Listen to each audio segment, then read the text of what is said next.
My brother Danny used to collect coincidences, not deliberately. He just had this habit of pointing out when things lined up in ways that seemed too convenient to be random. Like when his favorite band announced a concert on his birthday, or when the book he needed for a school project turned up in a charity shop the same day he got the assignment. He'd get this look on his face, half suspicious and half delighted, as if he'd caught the universe playing a trick on him. I've never been the type to believe in coincidences, but I am now. I've learned that sometimes what looks like pure chance is actually something much more deliberate, much more planned than you could ever imagine.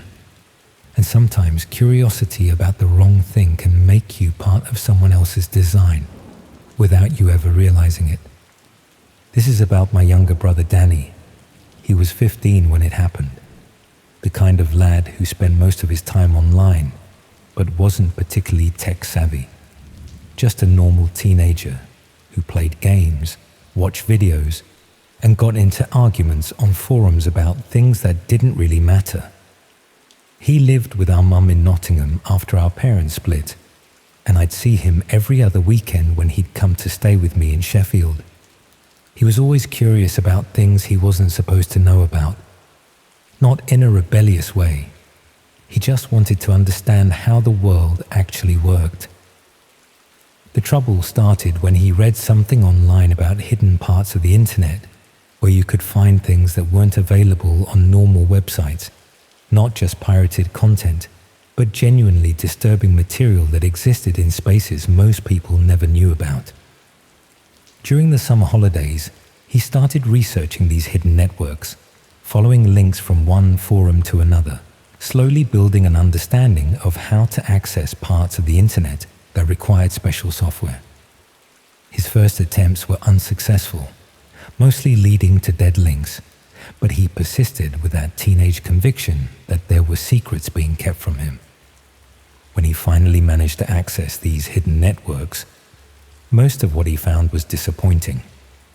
Defunct marketplaces, conspiracy forums, websites selling things he had no interest in. But he kept exploring, going deeper into increasingly obscure corners. The content became progressively stranger and more disturbing, moving from simple illegality into areas that made him genuinely uncomfortable. Yet something compelled him to continue. The breakthrough came when he found a forum dedicated to discussing live content. Users shared links and recommendations with the casual tone of people discussing television programs, rating what they'd seen, and making requests for specific types of content. Reading through these discussions, he began to understand that what he'd initially dismissed as internet mythology might actually exist. The sites themselves were primitive but functional. Basic interfaces, poor video quality, minimal features. But they worked well enough to stream content that was clearly authentic, rather than professionally produced fiction. What he found most unsettling was how organized it all seemed despite the amateur presentation. There were schedules, regular programming, someone coordinating activities across multiple streams. The forums contained discussions about how participants were recruited and managed. The process seemed to start with identifying vulnerable individuals through social media and gaming platforms, gradually building trust before making direct contact. Reading these discussions made him increasingly uncomfortable, but also more fascinated. Part of him knew he should stop, that he was seeing things no 15-year-old should see, but another part couldn't look away. What really caught his attention were the references to operations in the UK. Users shared information about potential targets and opportunities across different regions, including areas he recognized. The discussions about recruitment were particularly detailed. Users traded advice on social media monitoring, techniques for initiating contact, methods for gradually escalating involvement. He started noticing patterns in his own online activities that matched what he'd read about target identification. Gaming platforms, where he'd made friends with people he'd never met. Social media interactions with accounts that seemed designed to gather personal information, and messages from users who showed unusual interest in his daily routine and family situation. The realization that he might have accidentally identified himself as a potential target was genuinely frightening. His exploration of these networks would have left digital traces. His interest in the content would have been noted, and his online behavior would have been analyzed for vulnerabilities. By investigating their world, he'd made himself visible to people who specialized in exploitation. The direct contact began through private messages on one of the forums. Someone had been observing his posts and wanted to share more exclusive content that wasn't available in the public areas. The approach was gradual and friendly, presenting the interaction as a privilege rather than something that should raise suspicion. For a moment, he hesitated.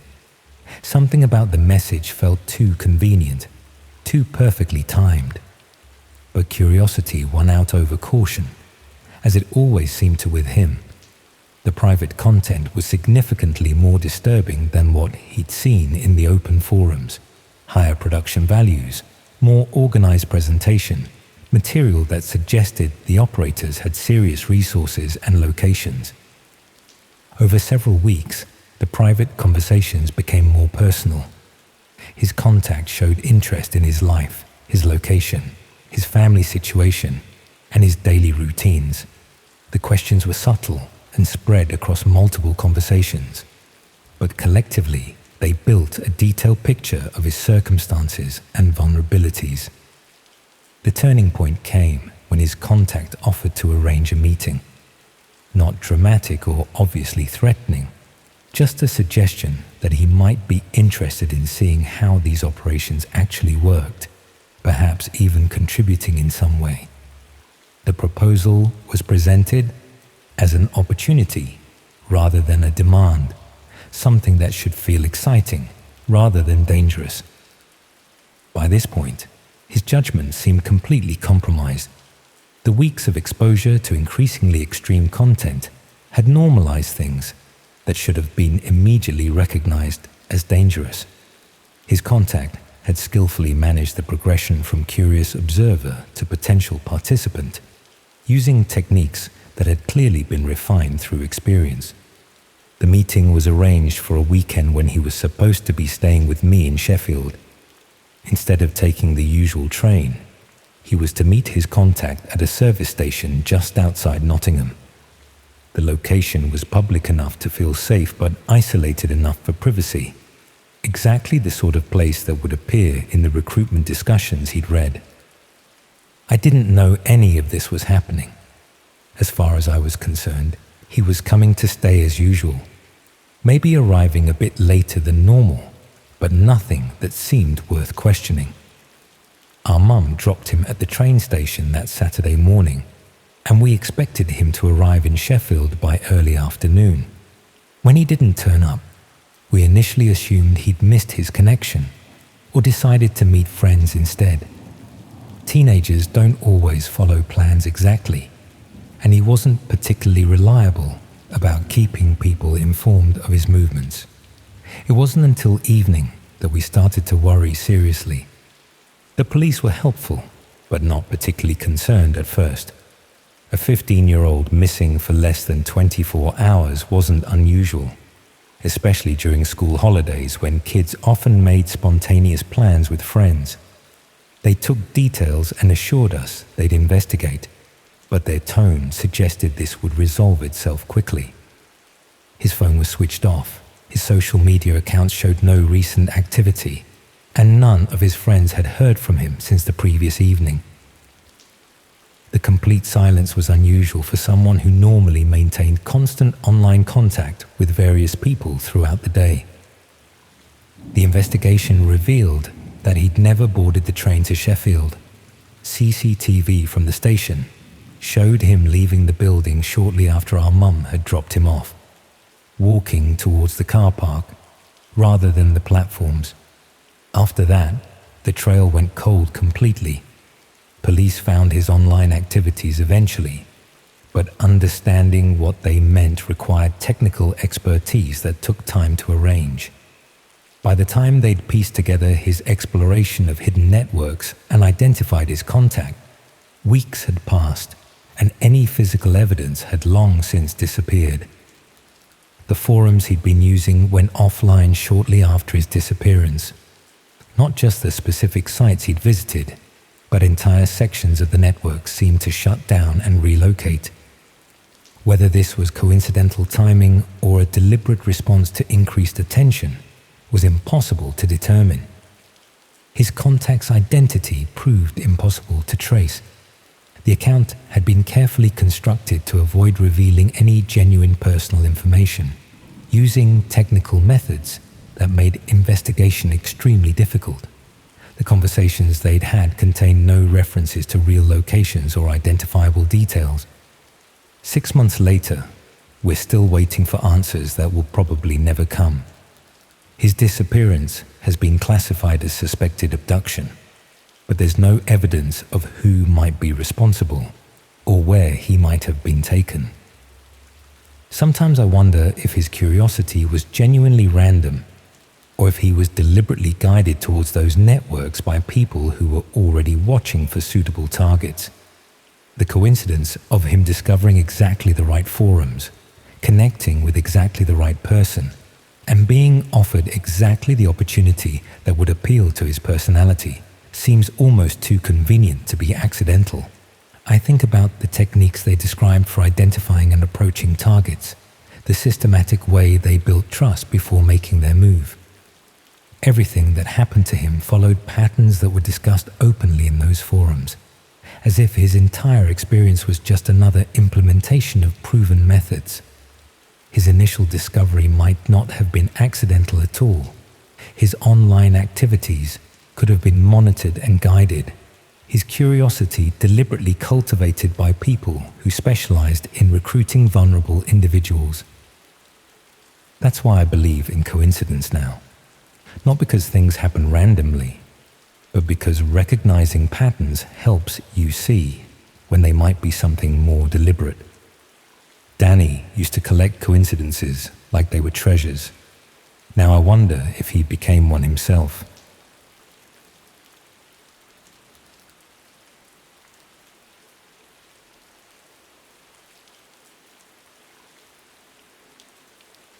Most people think the worst things online happen suddenly, but the really dangerous stuff, it creeps in, disguised as curiosity. You follow one interesting link, then another, and before you know it, you're somewhere you never meant to be, talking to people who know far too much about you. I'm telling you this because I want someone to know what happened, even if I can't prove any of it. My name is Sarah. I'm 16, and I live in Whitstable with my dad. It's one of those seaside towns that's nice enough if you like fish and chips and tourists taking photos of old boats, but there's not much to do if you're my age. Most people my year spend their time on Instagram or TikTok, but I've never really seen the point. I prefer reading or walking along the beach when it's empty, or just thinking about things. The whole thing started during the Easter holidays this year.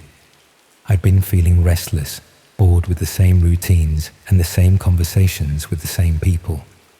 I wanted to understand things that felt more real than what I got at school or from the news. I suppose that's normal for someone my age, but it led me to start exploring parts of the internet I'd never bothered with before. I wasn't looking for anything specific, just following links from one site to another, reading forums about subjects I'd never heard of, watching videos that YouTube's algorithm would never have suggested. Some of it was genuinely interesting. Discussions about philosophy, science, politics that went deeper than surface-level opinions. Other stuff was clearly made by people with too much time and not enough sense. But there were other places as well. Sites that looked half abandoned, Forums where people discuss things in ways that felt deliberately vague, as if they were all speaking in code about something they couldn't mention directly. The posts had an odd quality to them, like everyone was performing for an audience that wasn't quite there. One forum in particular caught my attention. The design was basic, almost primitive, and most of the posts were short and cryptic.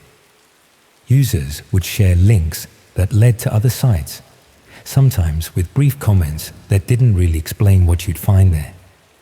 There was something compelling about the mystery of it, the sense that you were seeing conversations about things that weren't meant for general consumption.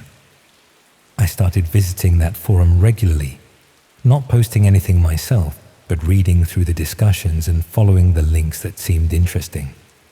Most led to dead ends or sites that had been taken down, but occasionally I'd find something that felt genuinely different from the usual internet content.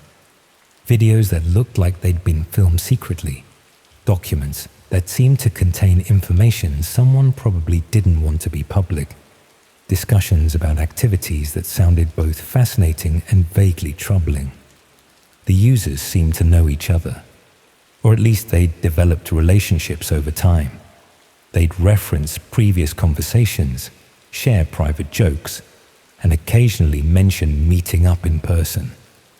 There was a sense of community there, even if I couldn't quite understand what connected them all. After a few weeks of lurking, I started getting private messages. Nothing dramatic or obviously suspicious, just friendly contact from users who'd noticed I was reading their posts. One user in particular seemed genuinely interested in my perspective. They went by the name Alex, and their messages were thoughtful and articulate in a way that suggested someone older and more educated than the typical internet random. The conversations were intellectually stimulating in a way I didn't get from school or from talking to people my own age. Alex seemed to take my opinions seriously, would challenge my thinking without being condescending, and introduce me to ideas and websites I'd never have found on my own. In hindsight, every question had a purpose. They'd ask about my interests, my thoughts on philosophy and current events, what I was hoping to find in these obscure corners of the internet. Over time, the conversations became more personal. Alex would ask about my daily life, my family situation, my plans for the future. He made it feel like I was guiding the conversation, but I never was. I found myself sharing more than I normally would with someone I'd never met, but the relationship felt real and valuable in a way that my offline friendships often didn't. Alex started sharing links to more exclusive content and gradually began suggesting that I might be interested in contributing rather than just consuming. Nothing dramatic at first, just sharing my thoughts on certain topics, maybe helping to moderate discussions, creating content that other users might find interesting. The suggestions became more specific over time, with Alex mentioning opportunities to participate in projects that sounded vaguely described but intellectually challenging. Around this time, I started noticing changes in my offline life as well. People in town began paying attention to me in ways they hadn't before. One afternoon, a woman I'd never seen before approached me outside the post office and said my name, not asking if I was Sarah, just saying it like she already knew. When I asked how she knew me, she just smiled and walked away. A few days later, the assistant at the bookshop mentioned that someone had told her I was interested in philosophy books, specifically mentioning a topic I'd only ever discussed in private messages with Alex. These weren't coincidences anymore. Information about me was being shared among people who had no obvious reason to know anything about my interests or activities. My browsing habits were changing as well. Sites I'd never visited before would appear in my search suggestions. Videos related to topics I'd only discussed in private messages would show up in my recommendations, and advertisements would reference ideas I'd only encountered in those obscure forums. It felt like my online activity was being monitored and influenced in ways that should have been impossible. Alex's messages became more urgent. They talked about time-sensitive opportunities, limited spaces in projects, the need to make decisions quickly before options disappeared. There was a sense that I was being offered something valuable that wouldn't be available indefinitely, but also that hesitation might mean missing out on experiences that could change my perspective permanently. The pressure coincided with increasing isolation from my normal social connections. My school friends seemed less interesting than they had before. My conversations with my dad became more perfunctory, and I found myself spending more time alone with my computer than engaging with the physical world around me. The online relationships felt more real and valuable than anything happening offline. One evening in late May, Alex sent me specific instructions for a meeting. Not dramatic or obviously threatening, just a suggestion that we should meet in person to discuss opportunities that couldn't be adequately explained through messages. The location was a car park near the beach, isolated enough for privacy, but public enough to feel safe. I almost didn't go. Something about the whole situation had started to feel wrong in ways I couldn't articulate. The progression from casual conversation to private messages to increasingly intense content to personal meetings seemed too smooth, too planned, too much like something that had been designed rather than something that had developed naturally. But I was curious, and Alex had invested weeks in building a relationship that felt meaningful and intellectually valuable. The suggestion to meet felt like a natural next step, rather than a dramatic escalation. I convinced myself that my concerns were just nervousness about meeting someone in person after only knowing them online. The meeting was scheduled for a Sunday evening when the tourist crowds would have gone home and the locals would be settled in for the night. I told my dad I was going for a walk along the beach, which wasn't unusual for me, and set off towards the designated car park around sunset. I waited for about 20 minutes, watching the sun set over the water and wondering if I'd been stood up. Just as I was starting to think about heading home, a car pulled into the car park and parked near where I was standing. The driver got out and walked towards me with the confident stride of someone who knew exactly who they were looking for. It wasn't Alex, at least not the Alex I'd been imagining during our weeks of conversation. The person approaching me was older than I'd expected, better dressed, and had the kind of professional demeanor that suggested they weren't just another forum user looking for interesting conversations. But what unsettled me most was the way they looked at me, not like they were meeting someone for the first time, but like they were checking me against the description they already had. They introduced themselves using Alex's username and referenced specific details from our private messages, so there was no question they were the person I'd been talking to. But as they spoke, I noticed they seemed to know things about me that I'd never mentioned online. The route I usually took to school, the cafe where I sometimes did homework, even the fact that my dad worked late on Thursdays. Small details that could have been gathered by someone who'd been watching me for longer than I'd been talking to Alex. The conversation was friendly, but felt different from our online exchanges. They seemed more focused on practical details than philosophical discussions, asking specific questions about my daily routines, my family situation, my plans for the summer holidays. The questions felt like an interview rather than a casual conversation between friends. They explained that the projects they'd mentioned in their messages were more substantial than they'd been able to describe online. Real-world activities that would involve travel, possibly extended periods away from home, experiences that would be personally challenging but ultimately educational. The descriptions were still vague, but the implication was that this was an opportunity for someone serious about expanding their understanding of the world. As they talked, I began to feel increasingly uncomfortable, not because of anything they said specifically, but because the whole situation felt rehearsed, as if they'd had this conversation many times before with other people. Their responses to my questions seemed prepared rather than spontaneous, and they showed more interest in my logistics than my genuine concerns about what I'd be getting involved in. I made excuses about needing to get home before my dad started worrying, and they didn't push for an immediate answer. They gave me a phone number to call if I decided I was interested, and mentioned that similar opportunities might not be available again for some time. The pressure was subtle but unmistakable. Walking home, I felt like I'd dodged something without quite understanding what it was. The person I'd met seemed professional and articulate, not obviously dangerous or threatening, but something about the entire interaction felt wrong in ways I couldn't explain.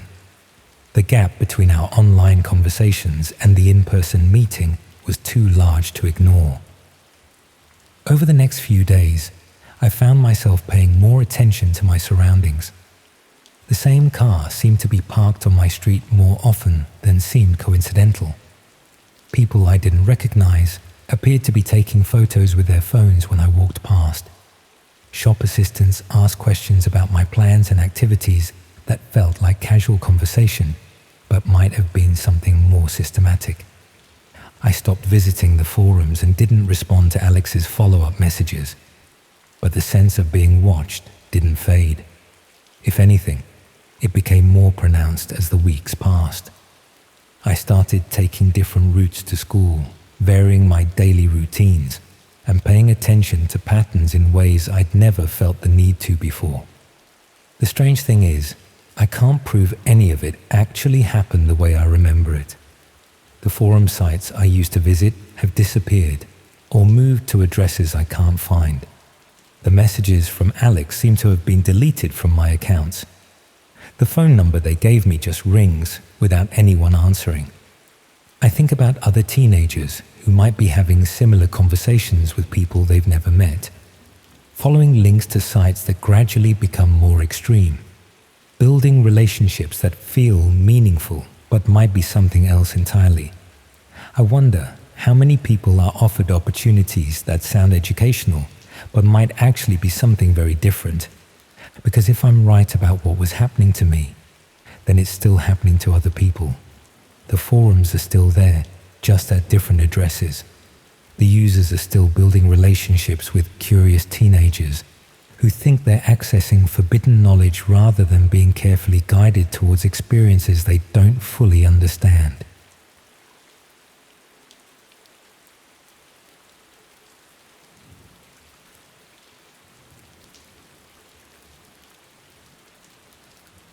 Picture a scenario where you've worked somewhere for 8 years, put in the overtime, covered for colleagues when they called in sick, never missed a deadline, and then one Tuesday morning, your manager calls you into his office and tells you the company is restructuring. Your position is being eliminated, effective immediately. Security will escort you out, and they'll post your belongings within a week. That's what happened to me 3 months ago. My name is Martin, I'm 42, and until recently, I was a project coordinator at a logistics company in Reading. Nothing glamorous, but it paid the bills, and I was good at it. The manager who fired me was a man called David Henley, someone who'd been brought in 6 months earlier to implement cost-cutting measures. He'd barely spoken to me before that Tuesday, but he delivered the news with the kind of professional detachment that suggested he'd done this many times before. What made it worse was that I knew the restructuring was selective. 3 people from my department were let go, but they kept on 2 others who did essentially the same work, just less efficiently. The decision seemed arbitrary, personal even, though I couldn't understand what I might have done to warrant being singled out. The first few weeks after losing the job were occupied with practical concerns. Updating my CV, applying for positions, dealing with benefits paperwork, explaining to friends and family why I was suddenly unemployed. But as the rejections started coming in and the savings began dwindling, the anger began building. Not just frustration at the job market or the economic situation, but genuine rage at David Henley specifically. I found myself thinking about him constantly, imagining confrontations where I tell him exactly what I thought of his management style, scenarios where he'd face consequences for his casual destruction of people's livelihoods. The fantasies became increasingly violent over time, though I told myself it was just a way of processing the stress and disappointment. Late one evening, after another day of fruitless job searching, I found myself researching David Henley online. Not for any specific purpose, just curiosity about the man who'd upended my life. His LinkedIn profile, company photos, mentions in trade publications. Nothing particularly revealing, but it felt like I was learning something useful about my enemy. The search led me to forums where people discussed workplace grievances and unfair dismissals. Most of the posts were routine complaints about bad managers and corporate policies, but some were more extreme.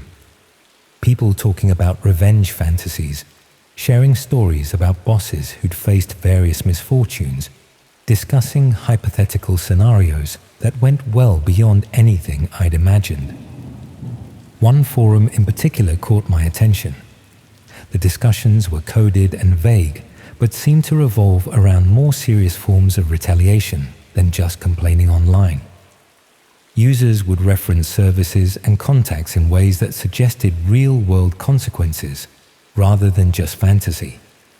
The tone was matter-of-fact, practical, as if they were discussing hiring a tradesman rather than something far more serious. I started visiting that forum regularly, not posting anything myself, but reading through the discussions and trying to understand what was actually being offered. After several weeks of lurking, I received a private message from someone who'd noticed my browsing patterns. They didn't introduce themselves with any dramatic usernames or obvious criminal references, just someone called Mike, who seemed to understand what I might be looking for. The conversation that followed was surprisingly normal. Mike asked about my employment situation, my financial pressures, my feelings about the people responsible for my difficulties. He seemed genuinely sympathetic, offering practical advice about job searching alongside more pointed questions about my former manager. Sometimes he'd ask oddly personal things: how well I slept at night, whether I had family who worried about me, if I'd ever felt capable of crossing lines I wouldn't normally cross. I assumed it was just thorough customer service. Over several exchanges, Mike gradually introduced the idea that some workplace problems required more direct intervention than traditional legal channels could provide. He provided links to sites that looked like professional service directories, complete with user reviews and detailed pricing. The services range from relatively minor harassment to more permanent solutions. Everything was presented with corporate professionalism. No dramatic threats or criminal iconography, just matter-of-fact discussions of problems and solutions. The option I found myself considering was listed as executive adjustment services. The description was euphemistic but clear enough, and the reviews suggested genuine experience rather than imagination. The details felt just real enough, never specific enough to be incriminating. Mike seemed to sense my interest without me explicitly stating it. His messages became more focused on practical considerations, timelines, payment methods, information requirements for service providers. He spoke like someone managing a service contract, not arranging a crime. What made it feel legitimate was the systematic approach. They required detailed information about the target, including daily routines, security arrangements, and personal circumstances. The data collection process was thorough and professional, suggesting genuine operational capability rather than simple fraud or fantasy. I found myself gathering information about David Henley without quite admitting what I was planning to do with it.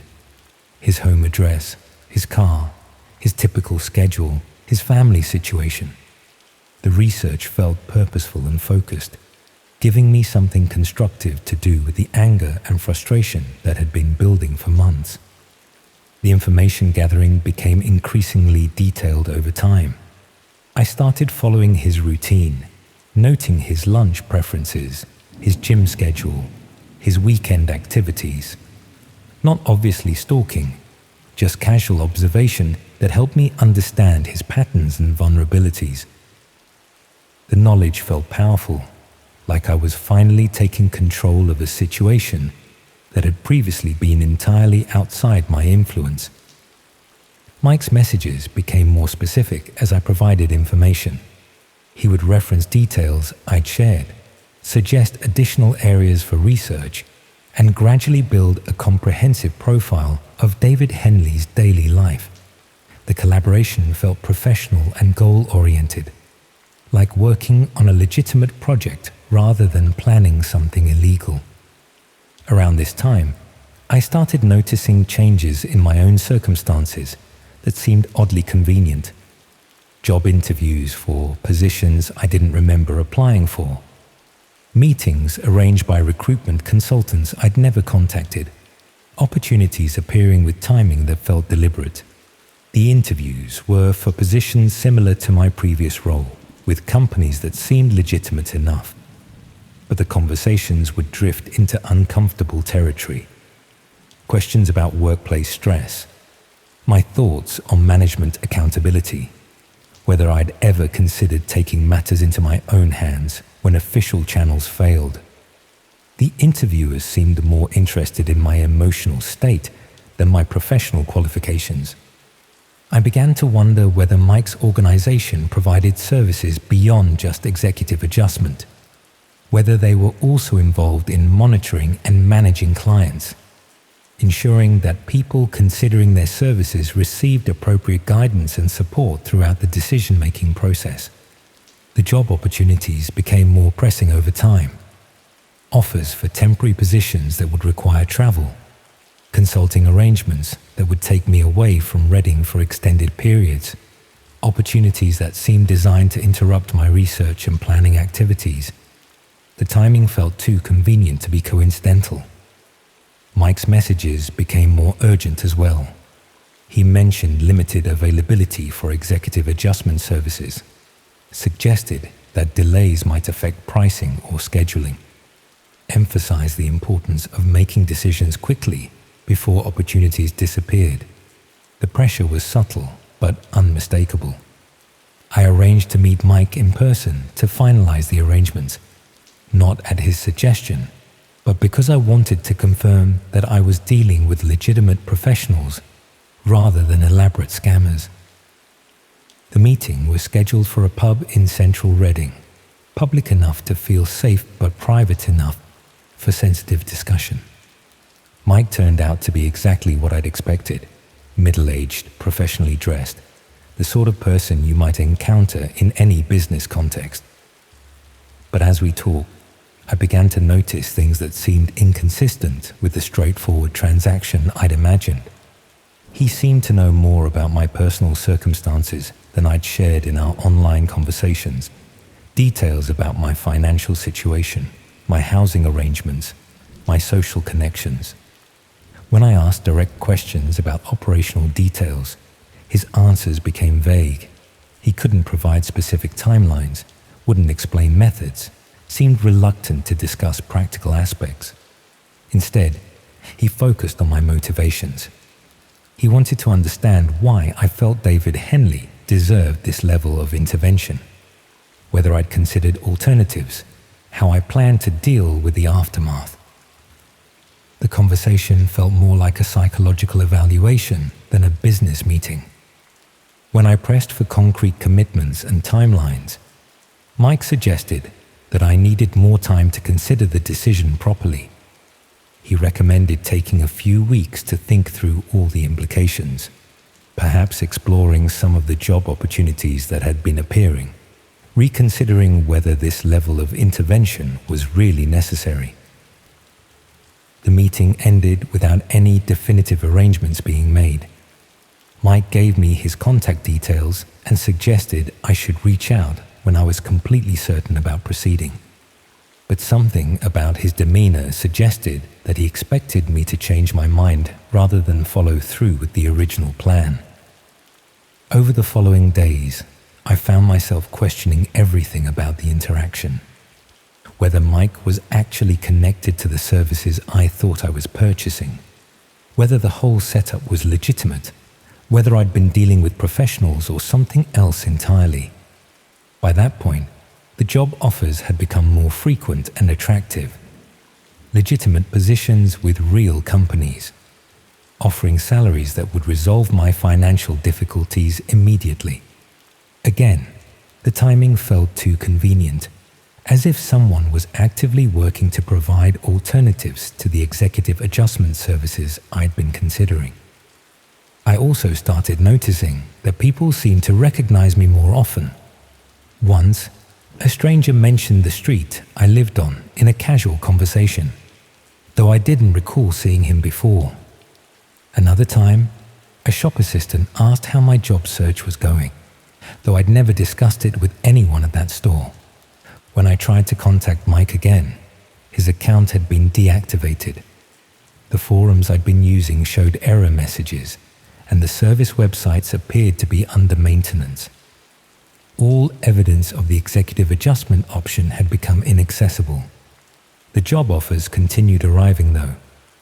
Positions that seemed specifically designed for my skills and experience, with companies that had apparently heard good things about my work despite my recent unemployment, opportunities that would require relocation, keeping me busy and providing new focus for my attention.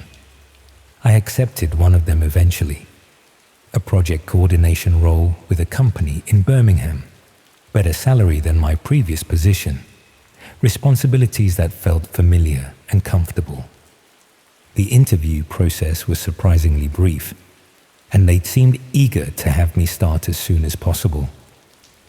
3 weeks after starting the new job, I learned that David Henley had been found dead in his home. Apparent heart attack, no signs of foul play, nothing suspicious according to the police investigation. He was 45, no previous health problems, found by his wife when she returned from visiting her mother. The timing felt too convenient to be coincidental, but I had no way of determining whether his death was connected to my previous planning or simply random misfortune. I'd never completed any arrangements with Mike, never paid for any services, never provided final confirmation that I wanted to proceed. But I couldn't shake the feeling that I'd been part of something larger than I'd understood, that my research and planning had been monitored and incorporated into activities I hadn't been aware of, that what I started had finished itself, with or without my permission. The new job kept me busy enough to avoid dwelling on questions I couldn't answer. My colleagues were friendly, my manager was supportive, and the work environment felt positive in ways my previous employment never had. Life improved substantially, making it easier to forget about the strange period of unemployment and planning. Sometimes I wonder if it all started long before I lost that job.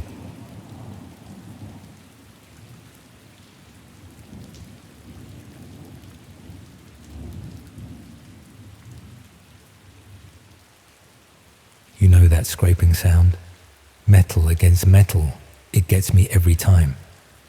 It doesn't matter if it's just someone dragging a bin across the pavement or a car door shutting too hard. My body reacts before my brain can catch up. Heart racing, sweating instantly, muscles tensing up like I'm about to fight or run. It's been 16 months since I got out of that shipping container, but honestly, I don't think I'll ever really get out. Not completely. Part of me is still in there watching that screen, waiting for the next sick instruction to appear. I've tried therapy, meditation, even moved to a completely different city, but some things just stick with you, you know. I was working as a delivery driver back then, mostly doing long-haul routes across the Midlands. Not the most exciting job, but it paid decent money and kept me moving, which I've always preferred to being stuck in one place. The company I worked for wasn't exactly top tier, the kind that would take on jobs other companies rejected due to tight deadlines or unusual delivery locations. I didn't ask questions, just drove where the dispatcher told me and collected my pay at the end of the week. That particular day started normally enough. I'd been assigned a pickup at this industrial estate outside Birmingham, one of those sprawling concrete landscapes filled with identical warehouses and not enough signs.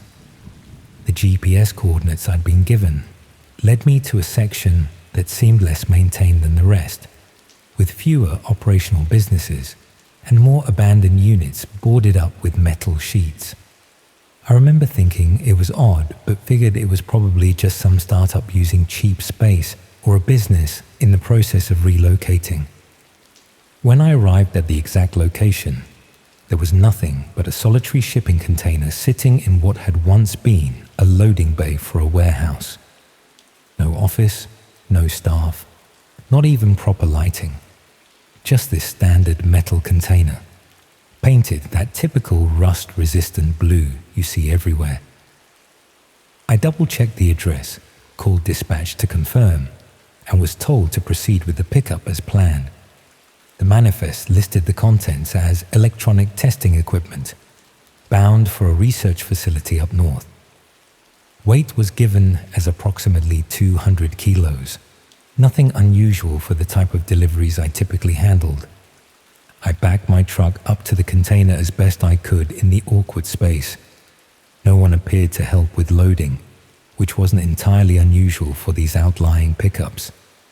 Sometimes clients would leave items ready to go with paperwork attached, especially for after-hours collections. What was strange was the lack of any paperwork on or near the container. No shipping labels, no manifest, not even a padlock securing it, just a simple latch that anyone could open. As I approached to check if there might be documents inside, I noticed a small digital keypad mounted next to the container doors that I hadn't spotted from the truck. It looked newer than the container itself, with a glowing blue display asking for a 6-digit code. I hadn't been given any code by dispatch, so I called in again. The dispatcher seemed confused, put me on hold for several minutes, then returned to tell me the client had just sent over the access code 789021 and apologized for the oversight. I punched in the numbers and the keypad emitted a soft beep before the display changed to access granted. There was a mechanical click and the container door released slightly, swinging open just enough for me to see it was dark inside. I used my phone torch to peer in, expecting to find crates of equipment that I'd need to load onto my truck. Instead, my light revealed a space that had been converted into something else entirely. Not a storage unit, but what looked like a makeshift room. The interior walls had been covered with some sort of sound-dampening material, dark and textured. A simple cot was bolted to one wall. A small chemical toilet sat in one corner. Most bizarrely, mounted on the far wall was a large flat-screen monitor, currently dark but clearly operational based on the small power light glowing at its base. I hesitated at the threshold, that first real twinge of unease creeping up my spine. This clearly wasn't any electronic equipment for delivery. Part of me knew I should close the door, call dispatch again, or even the police, and leave immediately. But curiosity pushed me forward. That fatal human flaw that leads us into situations we should avoid. I wanted to understand what I was looking at, to make sense of the discrepancy between what I'd been told and what I was seeing. I stepped fully inside, sweeping my torch around to better examine the strange setup. That's when I heard the door behind me swing shut with a metallic groan, followed by the definitive click of a lock engaging. I spun around, dropping my phone in my panic, plunging the space into near total darkness, save for the dim light coming from my phone on the floor. I lunged for the door, pulling at the handle that no longer yielded to pressure. I pounded on the metal, shouting for help, though I knew the industrial estate was largely deserted, especially at that hour. As my eyes adjusted to the darkness, I noticed something I hadn't seen before. A small camera mounted in the upper corner of the container, its red recording light now active and tracking my movements. Almost simultaneously, the monitor on the wall flickered to life, illuminating the container with a harsh blue glow.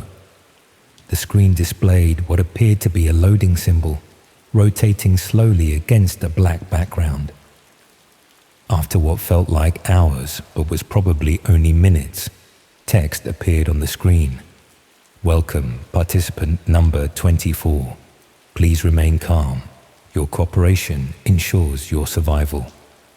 My first thought was that this had to be some elaborate prank.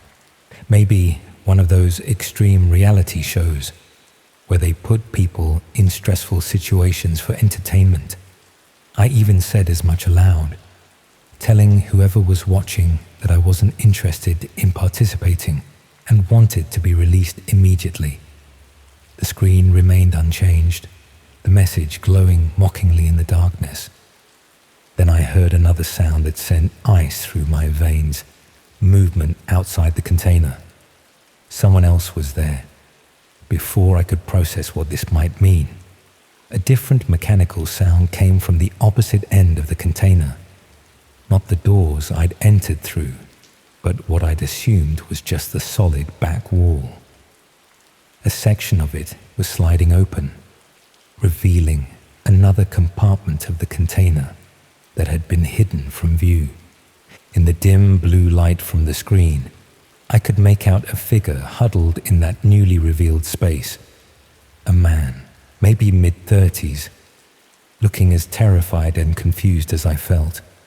He was trembling visibly, his clothes dirty and torn, with what appeared to be dried blood on his sleeve.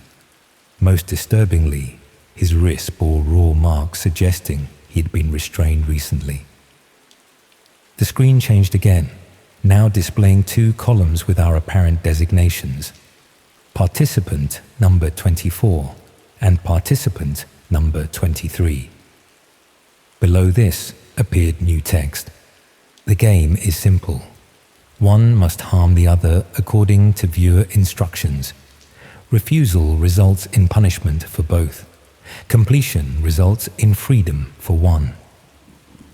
As if to emphasize the seriousness of these instructions, small panels in the ceiling slid open, and what looked like gas nozzles descended slightly. The message was clear: cooperate or suffer consequences. I tried to communicate with the other man to suggest we find a way out together, but he seemed beyond rational thought, curled into himself and rocking slightly.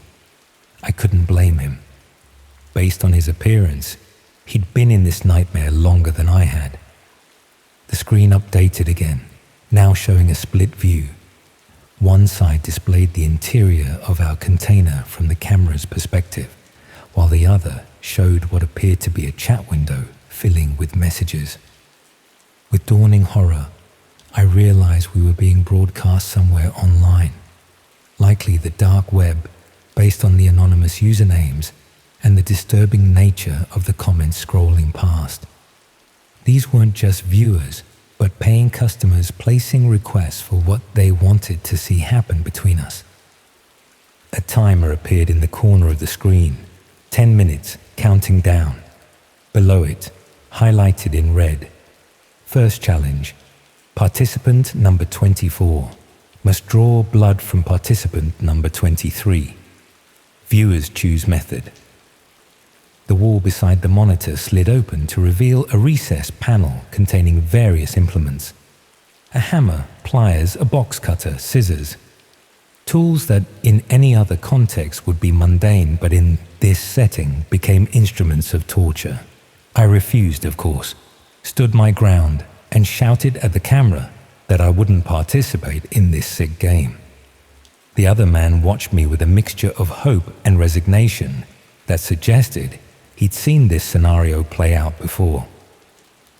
When the timer reached 8 a.m., a warning appeared. Compliance expected. Final warning. I maintained my refusal, believing, perhaps naively, that whoever was behind this would eventually realize I couldn't be coerced. At 7:30, a fine mist began spraying from the ceiling nozzles. The effect was almost instantaneous. A burning sensation on exposed skin, quickly intensifying to something beyond pain, beyond description. It felt like being flayed alive, nerve endings simultaneously on fire and exposed to ice. Both of us were screaming, clawing at our skin for relief that wouldn't come. After 15 seconds that felt like years, the spray stopped. The timer had paused at 7:15. New text appeared. Demonstration complete. Proceed with challenge or full deployment will follow. In that moment, something fundamental broke inside me. The absolute isolation of our situation became crystal clear. We were truly alone, at the mercy of unseen viewers who were deriving entertainment from our suffering. No help was coming, no rescue. Just the cold calculation of whether compliance would cause less suffering than resistance. I wish I could tell you I maintained my moral stance, that I continued to refuse despite the consequences. That would make for a more heroic story. But pain has a way of rewiring your principles, of reducing complex ethical frameworks to the simple binary of relief versus suffering. I moved toward the panel of tools, my movements mechanical and disconnected from my consciousness, as if watching someone else control my body. I selected the scissors, somehow seeming the least brutal option among monstrous choices. The other man didn't resist or try to fight me. He simply extended his arm, his eyes vacant, already knowing the routine of this horrific theater. I made the smallest cut I could on his forearm, just enough to draw the blood required by the challenge. A chime sounded from the screen, the timer stopped, and new text appeared. Challenge completed. Viewer satisfaction, 37%. Higher satisfaction increases freedom probability. That was just the beginning. What followed was a descent into nightmare that lasted for what I later learned was 3 days, but felt like weeks. The challenges escalated in their cruelty and specificity, each one presented with the same clinical detachment. Each refusal met with that unbearable chemical spray or other punishments. Extreme temperatures, deafening noise, electric shocks delivered through the metal floor. The viewers grew more numerous as our show apparently gained popularity in whatever dark corner of the internet it was being broadcast. Their requests became more specific, more depraved. And with each challenge, the viewer satisfaction rating became the metric by which our value was measured. The most horrific aspect wasn't the physical pain, though that was substantial. It was the way the system gradually turned us against each other, transforming us from potential allies into instruments of each other's suffering. With each hour, I could feel my humanity being systematically stripped away, replaced by a desperate animal focused only on avoiding the next punishment, on ensuring that if someone had to suffer more, it would be him instead of me. On what I believe was the third day, something changed. The challenges had been escalating toward what was clearly intended to be a fatal conclusion, the ultimate entertainment for the viewers. The screen displayed our final challenge with brutal simplicity. Conclusion. Phase. Only one participant exits. Viewers will determine method. As the voting commenced, visible on the screen as percentages next to various lethal options, I noticed something unprecedented. A fluctuation in the power. The lights on the camera briefly dimmed and the screen flickered. Something was happening outside our controlled environment. Moments later, there was a commotion outside the container, muffled shouting, the sound of multiple vehicles arriving. The screen went black, plunging us into darkness. Then came the sound of metal tools against the container doors, the screech of the locking mechanism being forced open from the outside. I later learned that our location had been traced through a combination of police work and grey hat hackers who had infiltrated the streaming platform. An international task force had been tracking this operation for months. A sophisticated network that abducted people from various locations, placing them in identical shipping containers around the country for these brutal broadcasts. The aftermath has been its own kind of nightmare. Physical recovery, psychological evaluations, police interviews, where I had to recount every degrading detail, every moment when I chose my survival over someone else's suffering. The other man, I learned his name was Adrian, that he had been a warehouse worker who disappeared 3 weeks before I was taken. Didn't survive the medical evacuation. His body had simply endured too much trauma over his longer captivity. The police identified 13 other containers across the UK, each set up identically, each containing similar scenarios in various stages. Most of the victims were already dead. Those who survived bear the same hollow look I now see in my own reflection. People who have glimpsed humanity's darkest potential and can never unsee it. The operators of the site were never fully identified. The broadcasting equipment was sophisticated but designed to leave minimal digital footprints. The money trail led through so many cryptocurrencies and shell accounts that it eventually went cold. The most the authorities could tell me was that the viewership had been global and substantial, with thousands paying premium rates to watch and influence our torment. I now live in a different city, under a different name. I work from home, avoiding public transportation and open spaces. I've sealed every vent in my flat, installed multiple locks on all doors and windows. I sleep with the lights on when I sleep at all. Because the most terrifying aspect of what happened isn't the physical pain I endured or the nightmares that continue to plague me. It's the knowledge that there are people, ordinary people with jobs and families and seemingly normal lives, who would pay to watch strangers torture each other. People who would take pleasure in voting for which fingers should be broken first, or how deep a cut should be. People who walk among us every day, carrying this capacity for calculated cruelty behind unremarkable faces. Sometimes I find myself studying strangers on the rare occasions I venture outside, wondering if they were among the viewers, if they voted on methods to hurt me, if they were disappointed when the broadcast was interrupted before its intended conclusion. And in my darkest moments, I wonder about the viewing statistics that were displayed on that screen, how the satisfaction rating increased when I became more brutal, more creative in following their instructions. I wonder about the moment when I stopped hesitating before causing pain, when part of me began anticipating the next challenge with something other than dread.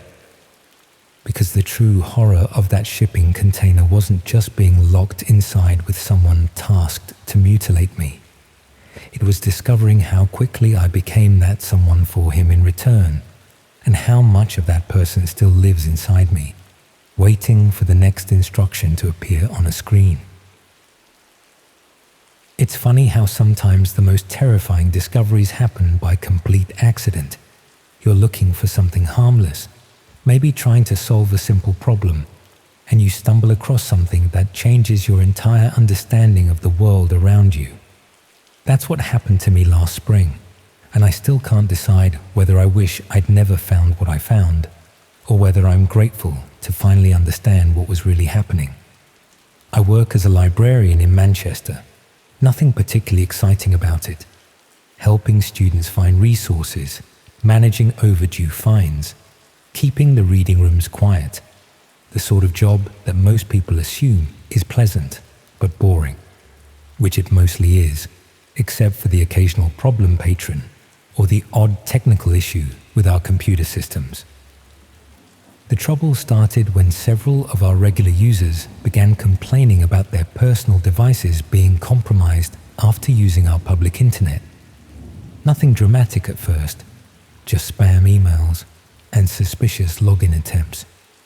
But the pattern was specific enough to suggest someone was targeting library users. Our IT support was limited to a part-time contractor who came in twice a week, and he wasn't particularly helpful when I raised the issue. He ran some basic scans, updated our security software, and assured me that our network was secure. But the complaints continued, and they were all coming from users who'd been in the library during specific time periods. I started paying more attention to who was using the computers during those times, trying to identify any patterns or recurring faces. Most of our users were students from the local university or college, but there were a few regulars who didn't fit the typical academic profile. One in particular caught my attention, a middle-aged man who always chose the same computer terminal and seemed to spend an unusual amount of time on activities that required very little visible interaction with the screen. He was quiet and unremarkable, the sort of person you'd never notice in a crowd. Always wore dark, nondescript clothing and carried a small backpack that he kept close to his workstation. He always turned up mid-afternoon when the place was busy enough to blend in, but not so packed he'd lose his favorite terminal. What struck me as odd was his behavior around the computer itself. Most people using public terminals either work intensively, typing, clicking, scrolling through pages, or they browse casually, moving between different websites and applications. His activity was different. He'd sit very still for long periods, occasionally making small adjustments or inputs, but mostly just watching the screen with an intensity that seemed out of proportion to whatever he was doing. The breakthrough came when I started tracking the complaints more carefully. Every single compromised user had been sitting at terminals adjacent to his usual spot during his visits. Not the same computer, but close enough that someone with the right equipment might be able to intercept their data. The realization hit me like a physical blow. He wasn't just using our computers, he was hunting other users.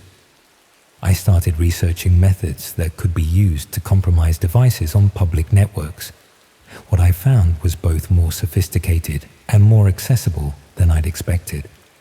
There were simple tools that would allow someone to capture login details and access other devices connected to the same network. The idea that someone could be watching your screen, reading your messages, maybe even seeing through your webcam, it made my skin crawl. The research led me into corners of the internet I'd never explored before. Hidden communities where people shared surveillance techniques. The deeper I went, the more disturbed I became by what was apparently possible with gear and software that anyone with curiosity and time could learn to use. Some of the forums contain posts about targeting public spaces like libraries and cafes.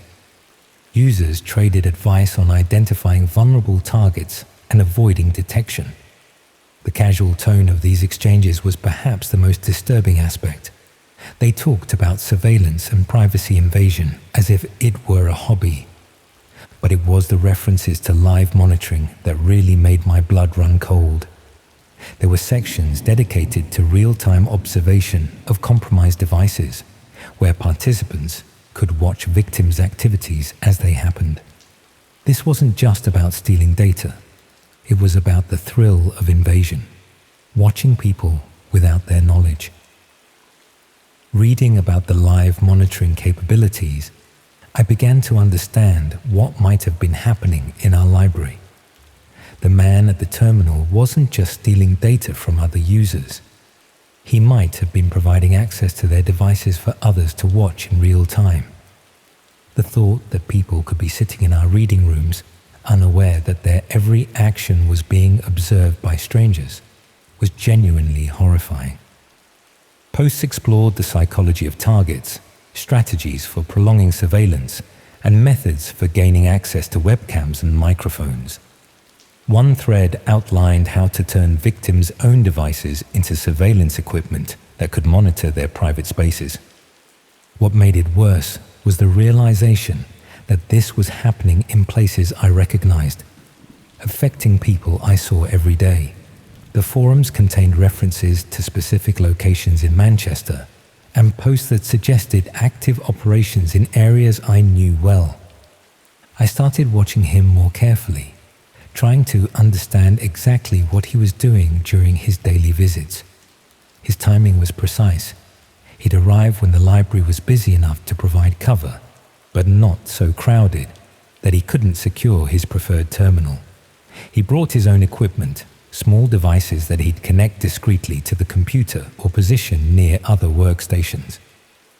Most concerning was his attention to other users.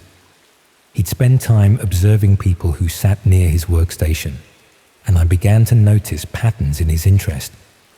He favored younger users, particularly women, and seemed drawn to people who appeared nervous or unfamiliar with the technology.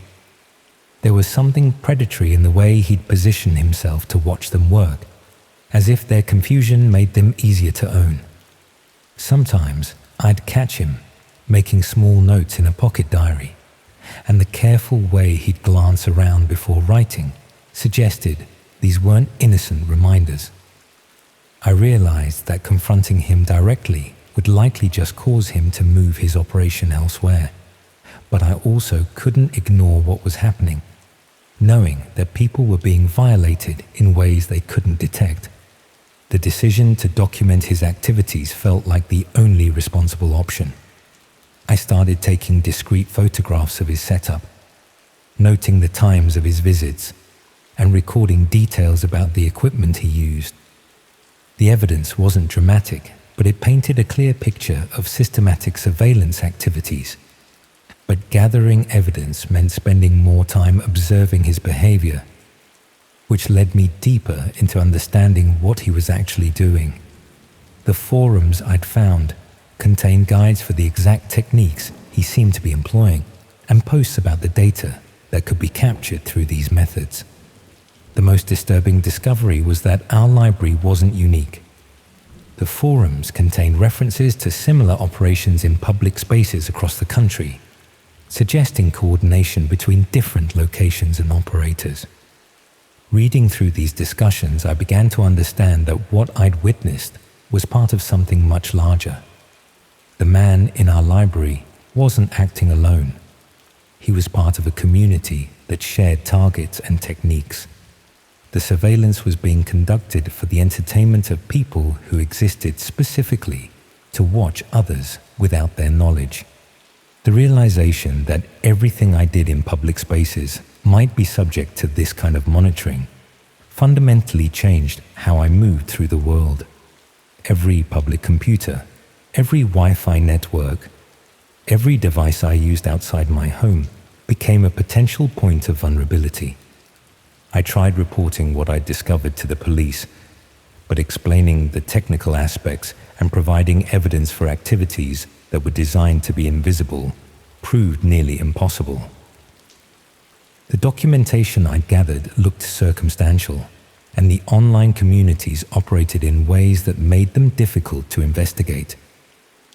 The complaints from library users eventually stopped, not because the problem had been resolved, but because he stopped coming. One day, he simply didn't appear at his usual time, and we never saw him again. His absence should have felt like a resolution, but instead it raised new questions about where he'd gone and whether his activities had simply moved to a different location. The forum stayed active, still filled with strategies and shared footage. Whatever had been happening in our library was apparently just one small component of something that continued to function regardless of any individual participant. I still work at the library, still help people with research and technical problems, still try to maintain the public service that libraries are supposed to provide. But I can't shake the knowledge of what might be happening to the people who use our services.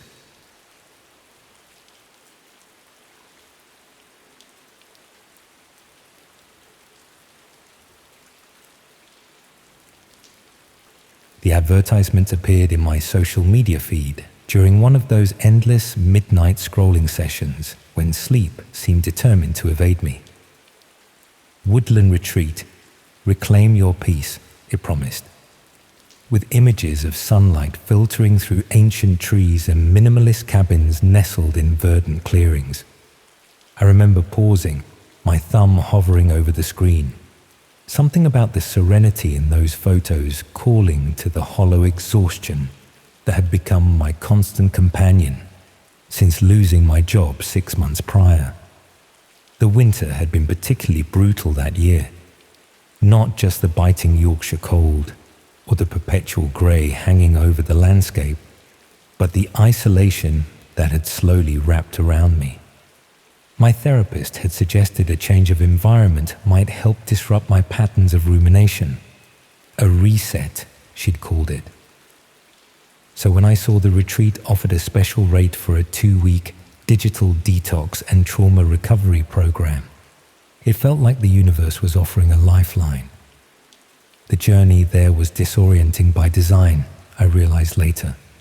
First, the train to a remote station in the Pennines. Then a minibus with tinted windows that made it impossible to track our route. There were 4 other participants besides myself, all broken in our own ways, all seeking something that had been taken from us.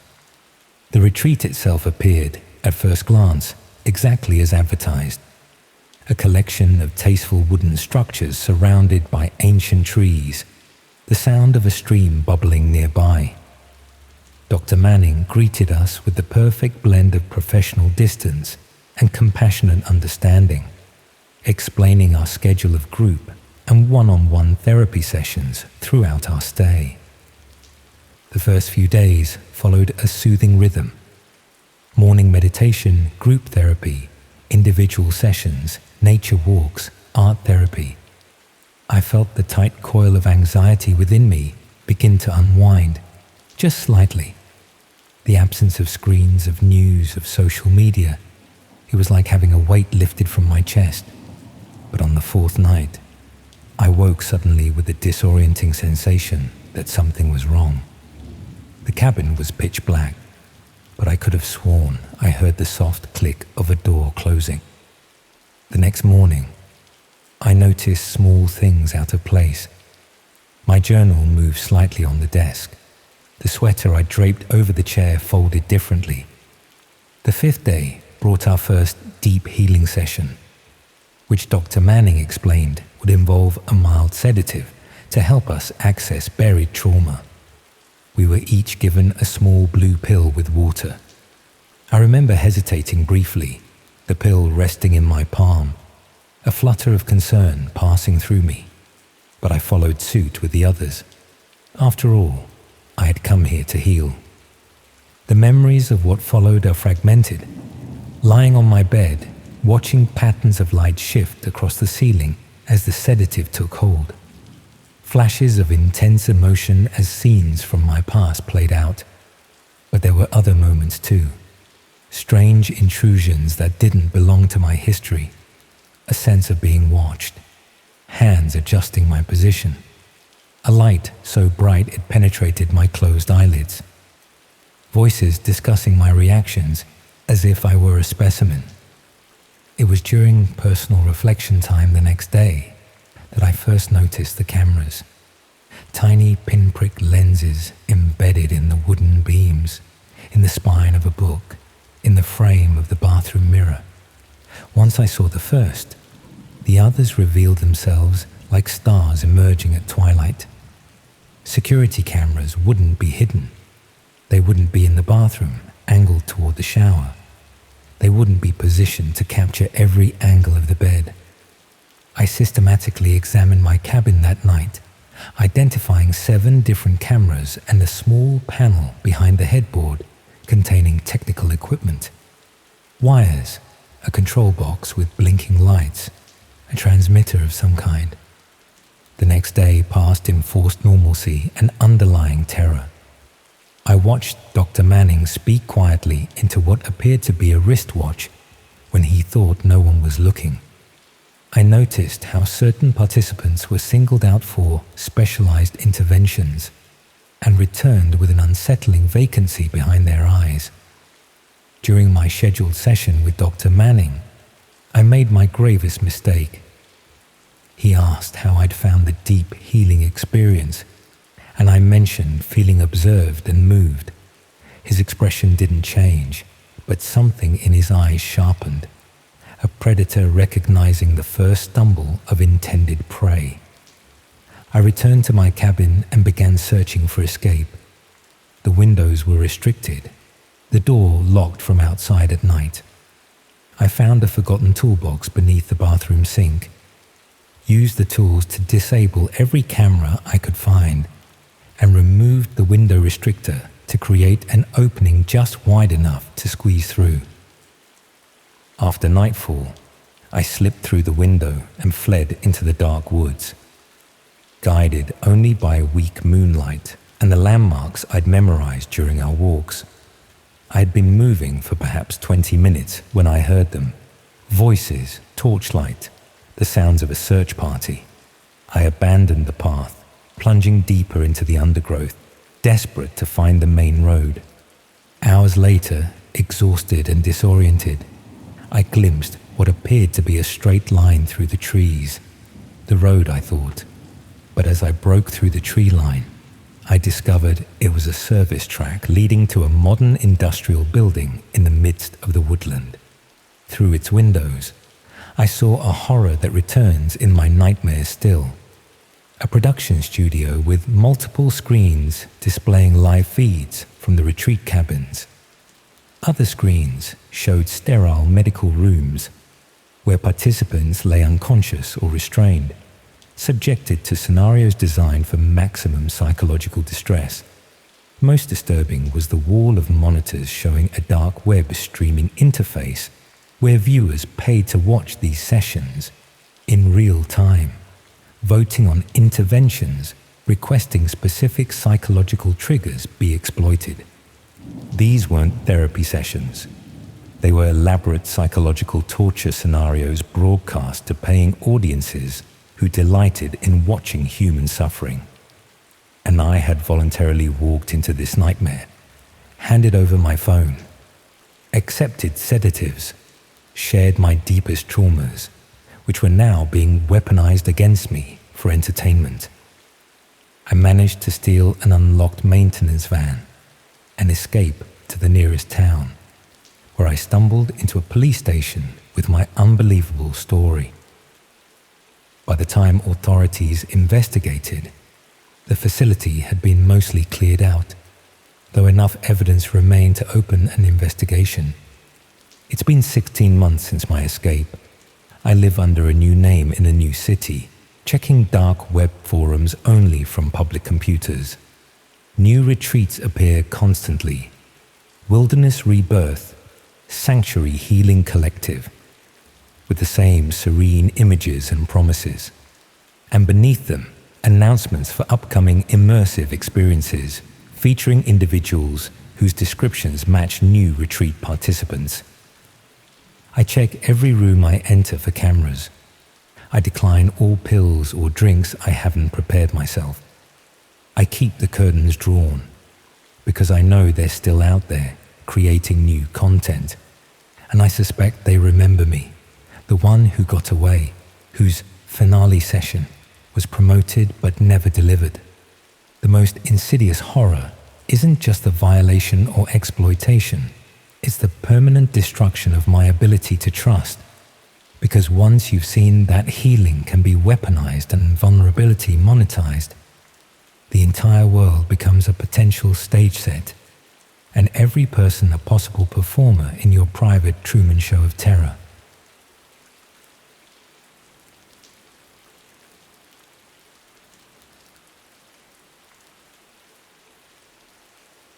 I haven't been able to look at medical scrub since it happened. That specific shade of blue-green sends me into a cold sweat every time I spot it in a hospital corridor or even on a TV show. The sound of rubber gloves snapping against wrists makes me physically ill. 3 years later, and my body still remembers everything my mind desperately tries to forget about wellness solutions. I was in my final year of nursing school when money got tight, like eating nothing but ramen for weeks tight. My student loans barely covered tuition, and London rent was bleeding me dry. I'd been picking up odd healthcare jobs through this app that connected medical students with private clinics needing temporary staff. Most gigs were straightforward, covering for staff on holiday, helping with administrative backlogs, that sort of thing. The pay was decent, the hours flexible around my classes. That's how I found the listing for wellness solutions. They needed someone for weekend overnight shifts, primarily monitoring post-operative patients and maintaining basic records. The pay was nearly triple what other clinics offered, a detail that should have raised red flags immediately. But when you're staring at an eviction notice and surviving on tea and toast, rational thinking takes a backseat to desperation. The clinic was located in one of those converted industrial buildings in East London, the kind that developers renovate into luxury spaces while keeping exposed brick and ductwork to seem trendy. From the outside, it looked professional enough. Clean signage, security cameras, proper access control. The reception area was minimalist but well appointed, with those uncomfortable designer chairs and abstract art that seems mandatory in private healthcare facilities. I remember my first impression being that everything seemed slightly off, but in ways I couldn't immediately identify. The medical equipment was top tier, higher quality than the teaching hospital where I trained.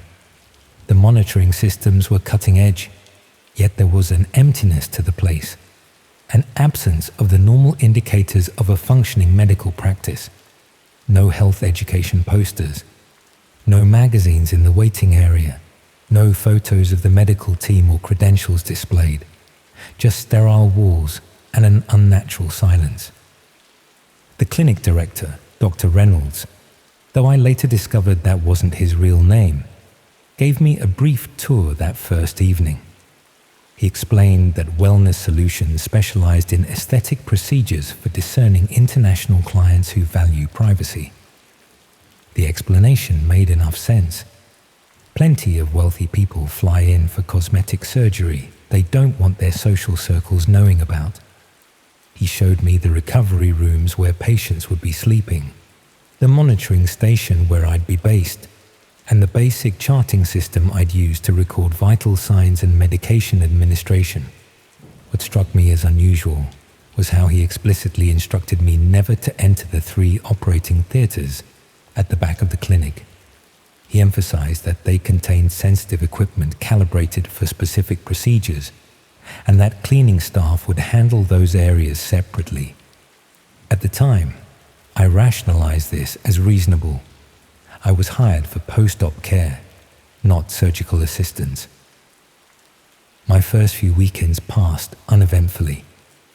Patients would already be in recovery when I arrived for my shift, sedated and bandaged.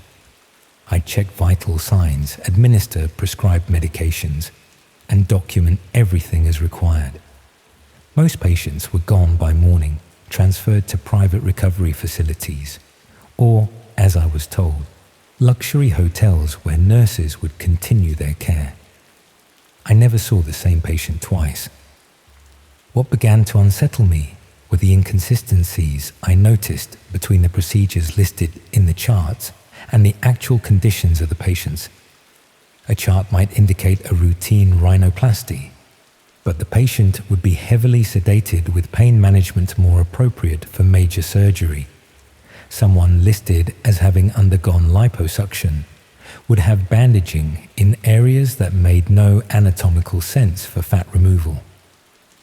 The medication protocols were often extreme. Immunosuppressants for cosmetic procedures, powerful antibiotics typically reserved for high-risk infections. Even more disturbing were the patient demographics. Despite the clinic supposedly catering to wealthy clients, many appeared malnourished or showed signs of long-term health neglect. Some had older surgical scars that looked nothing like professional medical work. Few had proper preoperative assessment documentation. When I cautiously questioned Dr. Reynolds about these discrepancies, he dismissed my concerns with vague references to international medical standards and reminded me that discretion was part of what I was being paid for. The turning point came about 2 months into my employment. I'd arrived for my usual shift to find the clinic unusually active for a Friday evening. Typically, surgeries were completed and patients settled before I arrived at 11 p.m. But that night, there were staff I'd never seen before, moving equipment and speaking in hushed tones. Dr. Reynolds informed me that they were preparing for a special case and that I should focus on the recovery rooms at the front of the clinic. Around midnight, curiosity got the better of me. The unusual activity had died down, and the clinic had returned to its characteristic silence.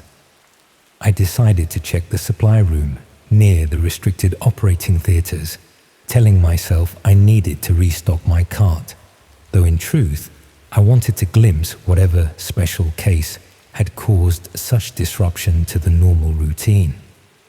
As I approached the back hallway, I noticed something I hadn't seen before. A small room adjacent to Operating Theatre 1, its door slightly ajar. Inside was what appeared to be a sophisticated control room, with multiple monitors, broadcasting equipment, and what looked like payment processing terminals. One screen displayed what was unmistakably the interior of the operating theatre next door, currently empty, but fully prepped for a procedure. Another monitor showed what appeared to be a chat room or forum, with usernames I didn't recognize and messages in multiple languages. A third displayed a countdown timer, 00:37:14. Beside it was a cryptocurrency transaction log, amounts updating in real time next to usernames. The realization hit me with physical force. This wasn't just a private clinic performing discreet cosmetic surgery. This was a broadcasting studio, streaming live surgical procedures to paying viewers on the dark web. The international clients weren't the patients, they were the audience. As this horrific understanding washed over me, I heard footsteps approaching. I slipped into a nearby linen closet, heart pounding so loudly I was certain it would give me away. Through the slats in the door, I watched as Dr. Reynolds and 2 men in surgical attire wheeled a gurney toward Operating Theatre 1. The person on the gurney was conscious, but clearly terrified, attempting to move despite being partially restrained, making muffled sounds of distress through what appeared to be a medical-grade mouth covering. What happened next shifted my understanding of horror permanently. Dr. Reynolds paused by the control room, checking the monitors while explaining something to his companions. I caught fragments about viewer requests and premium packages and interactive options. One of the men adjusted a small earpiece and nodded toward the countdown timer, which now read 00:29:43. They continued into the operating theatre, but not before I glimpsed the surgical tools laid out on trays beside the operating table. These weren't standard surgical instruments for any legitimate procedure I'd studied. Some I recognized from my training as being historically used in amputations or rarely performed surgeries. Others appeared modified, designed for purposes I couldn't and didn't want to imagine. I remained frozen in that linen closet, terrified of discovery, yet unable to leave without potentially being seen. Through the closet slats, I could see into the control room, where one of the monitors now showed the interior of Operating Theatre 1. The patient was being prepped, cameras adjusted for optimal viewing angles. Text appeared at the bottom of the screen, which I realized with growing nausea were viewer comments and requests being transmitted to the surgical team's earpieces. When the actual procedure began, I had to physically press my hand against my mouth to prevent any sound from escaping. What I witnessed wasn't surgery in any medical sense. It was methodical mutilation performed with clinical precision, broadcast to an audience that was actively directing aspects of the process through their payments and requests. The surgical team worked with the detached efficiency of people performing a job they'd done many times before, pausing occasionally as if receiving new instructions through their earpieces. I don't know how long I remained in that closet, unable to look away from the monitor yet desperate to unsee everything. Eventually, my survival instinct overrode my paralysis. I needed to escape, to report what I'd discovered. But to whom? The level of sophistication I'd witnessed suggested resources and connections beyond ordinary criminal operations. If this clinic had existed for any length of time, they likely had contingencies for exactly the situation I was in. My opportunity came when an alarm from one of the recovery rooms drew the attention of the staff member monitoring the control room. As he left to investigate, I slipped out of the closet and made my way toward the emergency exit, abandoning my belongings at the monitoring station where I should have been working. Just as I reached the exit, a hand gripped my arm. One of the surgical assistants I'd glimpsed earlier stood there, surgical mask pulled down to reveal a face that showed no surprise at finding me there. His expression wasn't angry or threatening. It was evaluating, calculating, as if I were a mathematical problem requiring solution. He explained in a conversational tone that I had witnessed their premium service, where select clients paid exceptional sums for customized procedures on volunteer subjects. He assured me the participants were compensated appropriately for their contribution to medical research and viewer education. When I expressed obvious disbelief, he offered to show me their consent documentation and payment structures, as if this would somehow normalize what I'd seen. As he spoke, maintaining his grip on my arm, I realized with growing horror that he wasn't trying to frighten or threaten me. He was recruiting me. He described how my nursing background made me an ideal addition to their team, how the compensation would dwarf anything legitimate healthcare could offer, how my student debt could be eliminated within months. His tone was that of a corporate headhunter offering a prestigious position, not a criminal proposing I join an enterprise broadcasting torture for profit. What terrified me most wasn't the gruesome surgery I'd witnessed or even the immediate danger I was in. It was the momentary temptation I felt when he mentioned the money. For one fraction of a second, financial desperation made me consider what he was offering, and that brief weakness haunts me more than anything else about that night. I stammered something about needing time to think, trying to appear open to persuasion rather than horrified. He seemed satisfied with this, releasing my arm, but informing me that leaving immediately would appear suspicious to the others. He suggested I return to my monitoring station and complete my shift as normal. We could discuss terms tomorrow. After all, he pointed out, I was already involved simply by working there. I nodded, walking steadily back to my station while my mind raced through escape scenarios. Once there, I pretended to continue my work while surreptitiously gathering only what I absolutely needed: my phone, keys, and ID. I waited until I heard the operating theatre doors open, signaling the procedure had concluded. In the momentary commotion of post-operative activity, I slipped out through a side entrance used for supply deliveries. I ran without direction at first, simply needing to put distance between myself and that building. Eventually, I found myself at a 24-hour cafe where I tried to organize my thoughts and consider my options. Going to the police seemed obvious, but what evidence did I have beyond my testimony? I'd taken nothing from the clinic, no recordings, no patient information, nothing that could corroborate my account. And if this operation had the resources I suspected, how confident could I be that local law enforcement wasn't already compromised? In the end, I submitted an anonymous tip to both the Metropolitan Police and a medical regulatory body, providing the clinic's address and a brief description of what I'd witnessed.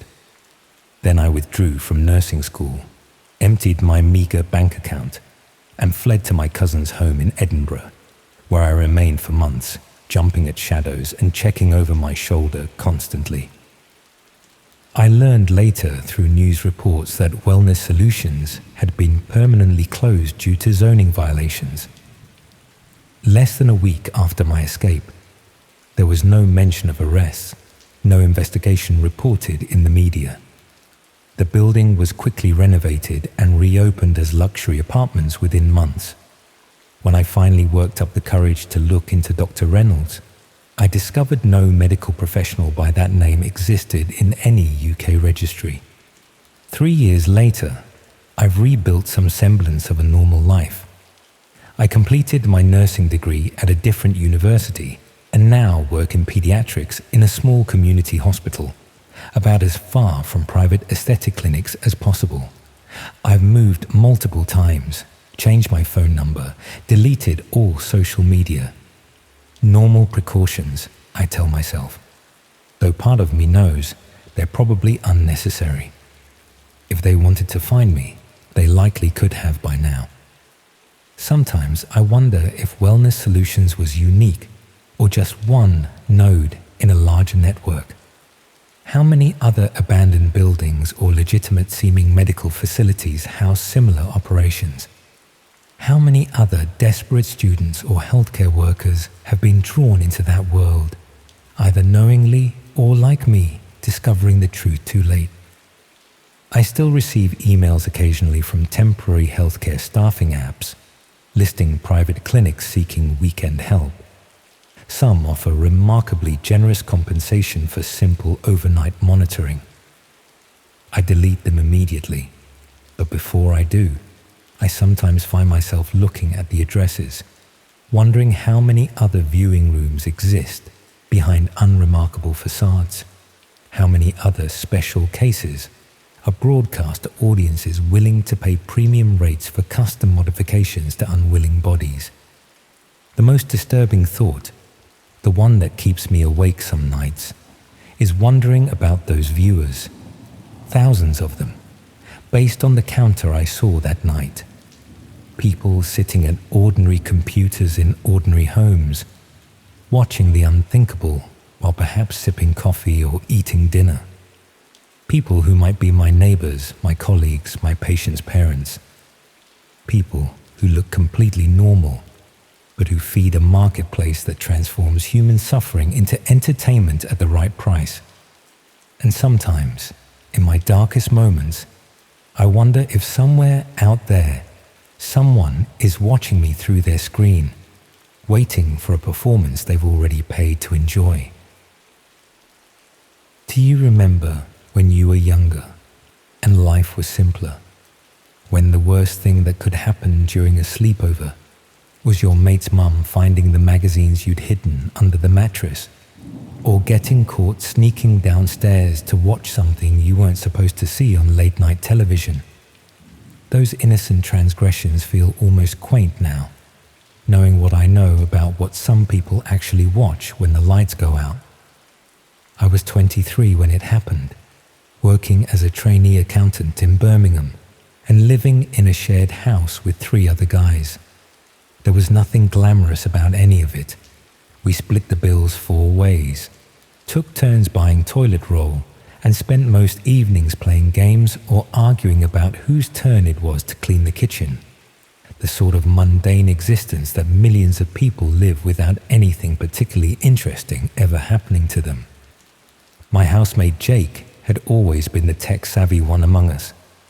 Not in a professional way, just the kind of person who knew how to fix your laptop when it started running slowly, or how to stream films that weren't available on Netflix yet. He'd spent hours on forums discussing privacy software and online security, the sort of conversations that made the rest of us glaze over and reach for our phones. The change in his behavior started gradually. He'd always been a bit antisocial, preferring his computer to actual human interaction. But this was different. He stopped joining us for meals, barely acknowledged us when we passed in the hallway, and we'd hear him moving around his room at strange hours. 2 in the morning, 4, sometimes just before dawn. Something about the way he looked at us changed too, like he was seeing us differently, evaluating us in a way that made casual conversation feel uncomfortable. The sounds were what first made me properly notice something was off.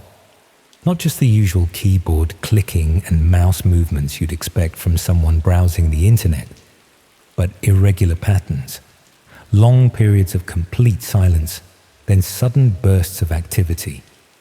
Sometimes we'd hear what sounded like muffled conversations, though we never saw anyone visiting his room. I mentioned it to the others, but they weren't particularly concerned. University houses are always full of odd noises and strange schedules. Still, we found ourselves unconsciously avoiding his part of the house, taking longer routes to the kitchen or bathroom to avoid walking past his door.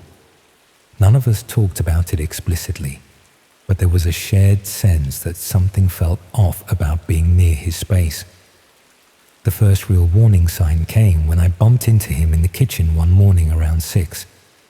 He looked terrible, pale, unshaven, with dark circles under his eyes that suggested he hadn't slept properly in days. When I asked if he was all right, he just stared at me for several seconds before mumbling something about work stress and disappearing back upstairs.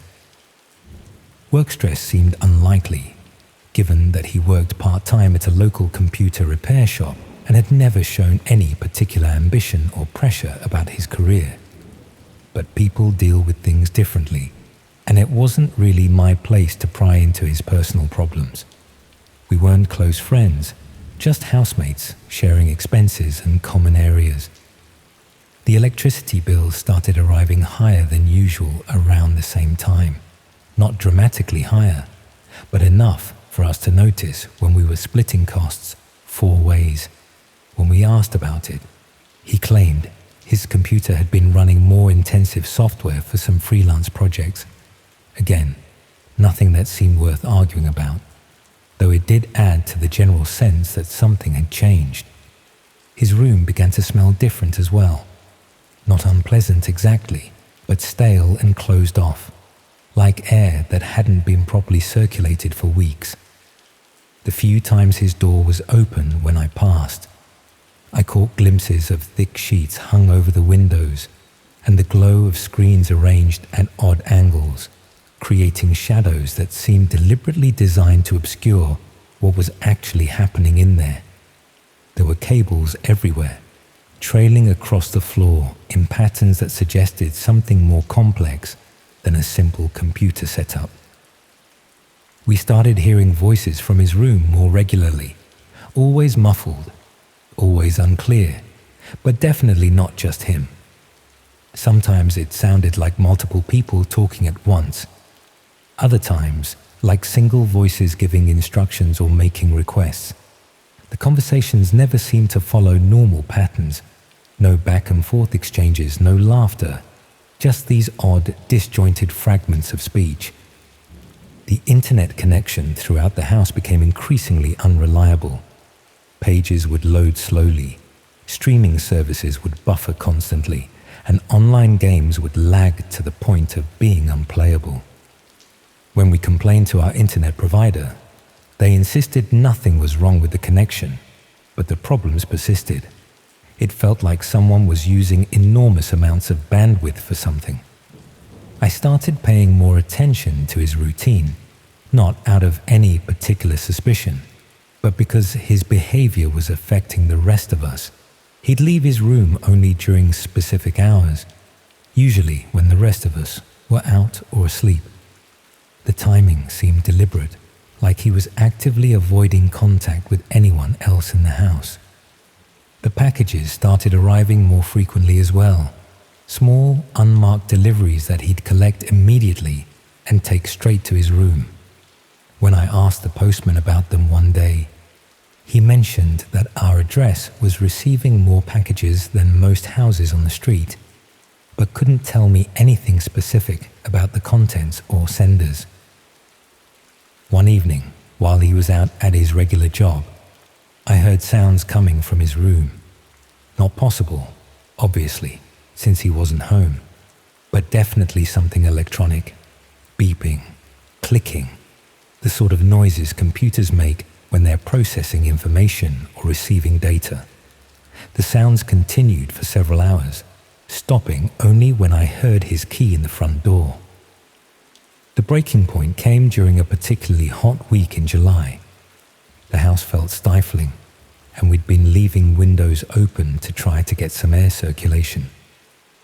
I was in the garden that evening when I heard voices drifting down from his window, clear enough to make out actual words for the first time.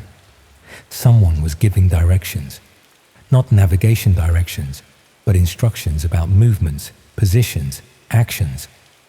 The voice was calm and methodical, like someone reading from a script or manual. I couldn't make out the responses, but there were definitely other people involved in whatever was happening up there. That night, I couldn't sleep, not because of any immediate fear, but because something about the whole situation felt fundamentally wrong. The secretive behavior, the strange hours, the elaborate computer setup, the voices giving instructions. It all added up to something that went beyond normal antisocial behavior or work stress. I started researching online communities and activities that might explain what he was involved in. What I found made my stomach turn. There were references to hidden networks where people gathered for activities that operated outside normal boundaries, places where the worst impulses could be indulged without consequence.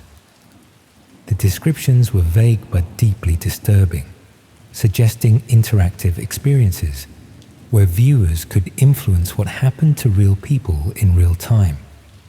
The realization that I might be living directly below someone participating in these networks was genuinely terrifying. The one-way conversations I'd overheard, the packages, the secretive behavior, it all suddenly made horrible sense. He wasn't just watching something disturbing. He was actively participating, making requests that were being carried out somewhere else, to someone else. I tried to convince myself that I was overreacting, that there could be innocent explanations for everything I'd observed.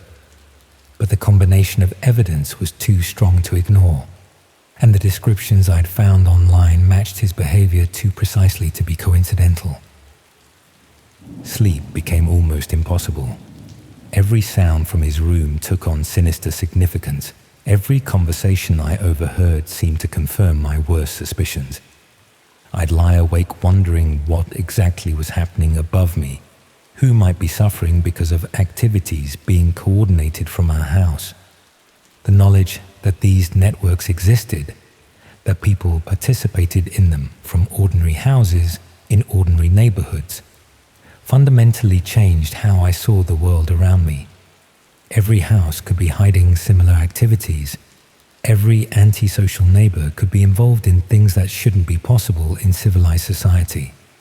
I started noticing details about other houses on our street that I'd never paid attention to before.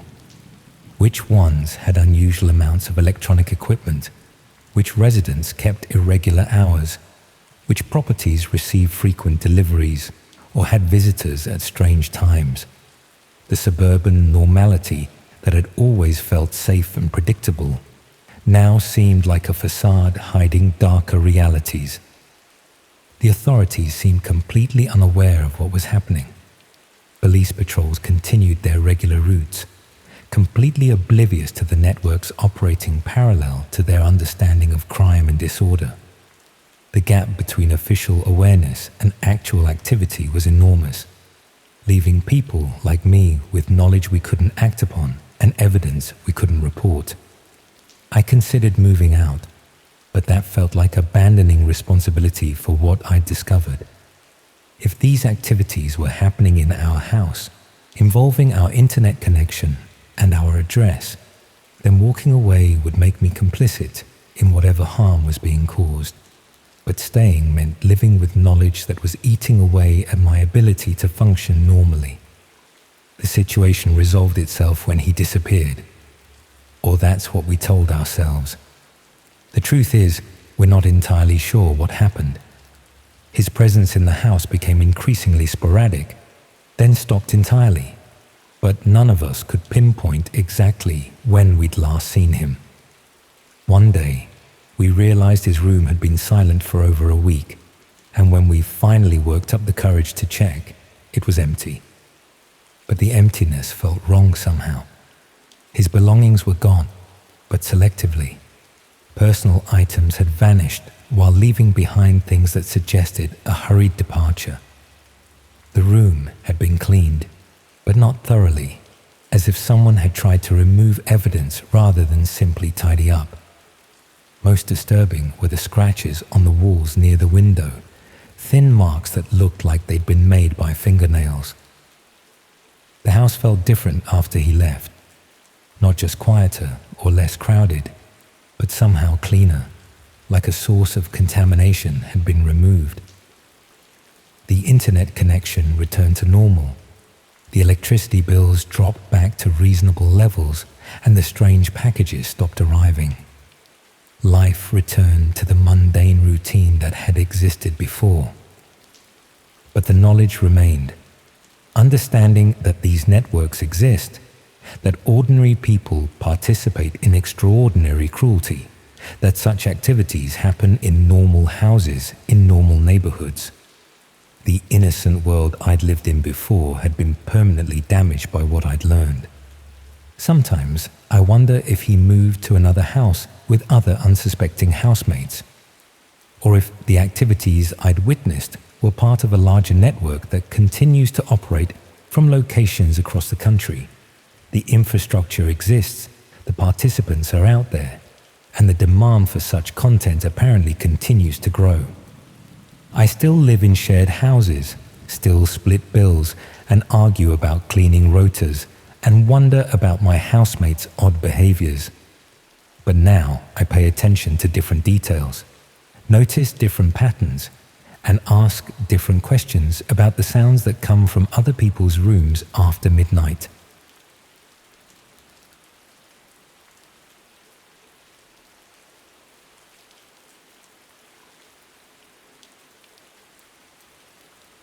I started working from home last January.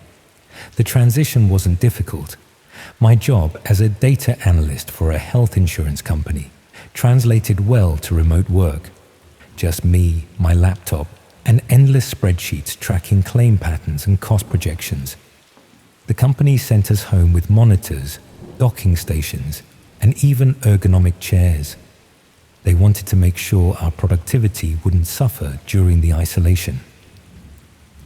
My apartment wasn't ideal for a home office.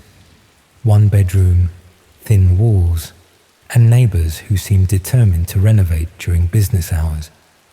I converted half my living room into a workspace, setting up near the window for natural light. The arrangement worked well enough for the first few months. My internet connection was reliable, my work routine established, my performance reviews positive. In April, I started having connection issues. Video calls would freeze, downloads would stall. Websites that had loaded instantly now took ages to appear. At first, I blamed my service provider. They were notorious for throttling speeds during peak hours. But after several technician visits and modem replacements, the problems persisted. Strangely, the issues seemed most pronounced between midnight and 4 a.m., when I wasn't even using the internet.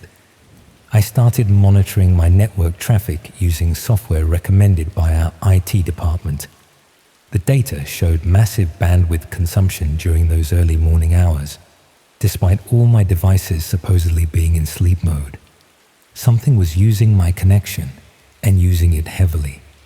My first thought was a neighbor had somehow accessed my network. I changed my Wi-Fi password, enabled additional security features, and installed a VPN. The mysterious usage continued. Next, I suspected malware. Perhaps my laptop had been compromised and was part of some botnet. I ran every scanning tool available, finding nothing unusual. The IT team remotely inspected my work laptop and pronounced it clean. The mystery bothered me enough that I began staying up late, watching the network monitor in real time, trying to identify which device was responsible. My sleep suffered. Dark circles formed under my eyes. My work performance began to decline. Colleagues commented on my appearance during video calls. I started keeping the camera off. One night in May, around 1 a.m., I caught it happening. The network monitor showed active data transfer, nearly maxing out my bandwidth. The source was a device listed only as media server, something I didn't recognize and certainly hadn't set up.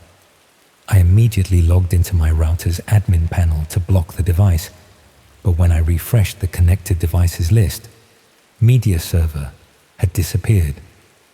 The next day, I contacted my building's management company about the internet issues. The maintenance supervisor suggested I might be picking up interference from other apartments and recommended positioning my router away from shared walls. When I mentioned the mysterious device, he seemed uninterested, attributing it to a neighbor's smart TV or gaming system, briefly connecting to the wrong network. That explanation didn't satisfy me. I ordered a new router with advanced security features, setting it up to log all connection attempts and data usage by device. That night, I stayed up again, watching the logs in real time. At precisely 1:17 a.m., media server appeared again, beginning its huge data transfers. This time, I managed to capture its MAC address before it disappeared, a unique identifier that should help track down the physical device. The next morning, I contacted a friend who works in cybersecurity. He couldn't identify the manufacturer from the MAC address. It seemed to be using a randomized identifier that changed with each connection. This was sophisticated behavior, not typical of consumer electronics accidentally connecting to the wrong network. When I shared the timing pattern and bandwidth usage, he grew concerned. The behavior matched what he called data mules, compromised networks used to transmit large encrypted files during low traffic hours. My friend warned me that my network might be being used for transferring illegal content, anything from stolen financial data to more disturbing materials. He recommended I contact my internet service provider and possibly law enforcement. The thought that my connection might be facilitating something illegal made me deeply uncomfortable. Before taking that step, I decided to gather more information. I set up additional monitoring software that could track not just the amount of data, but also attempt to identify the type of traffic and its destination. The results were puzzling. The data wasn't being sent to multiple destinations as would be expected with botnet activity.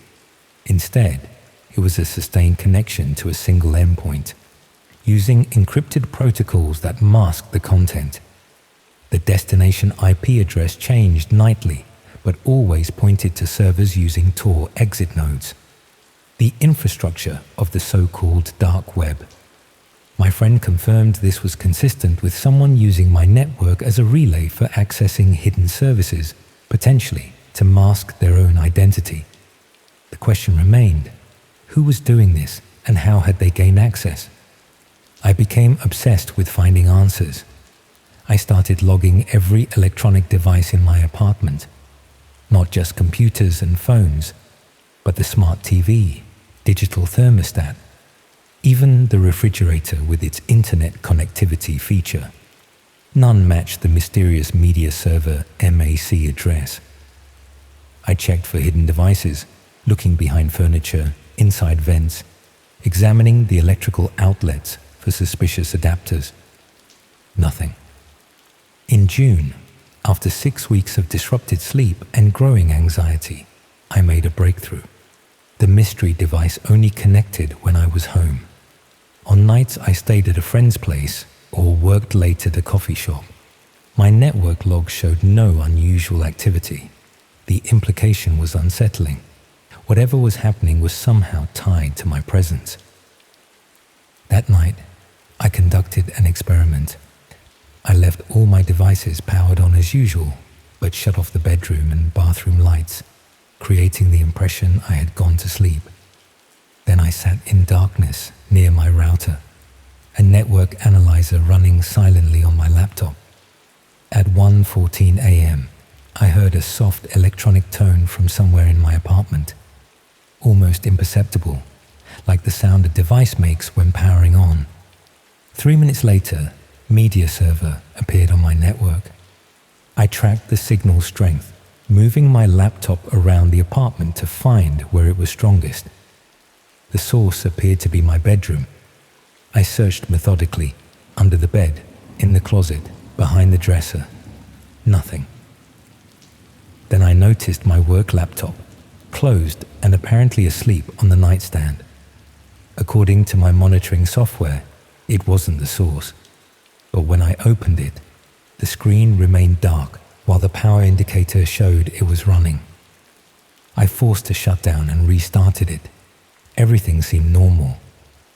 The company's security software showed no unauthorized access, but I couldn't shake the feeling that something was wrong with the machine. I decided to work exclusively on my personal laptop for a few days, leaving the work device powered off and stored in a drawer. The mysterious bandwidth usage stopped immediately. 3 nights with no media server appearing on my network.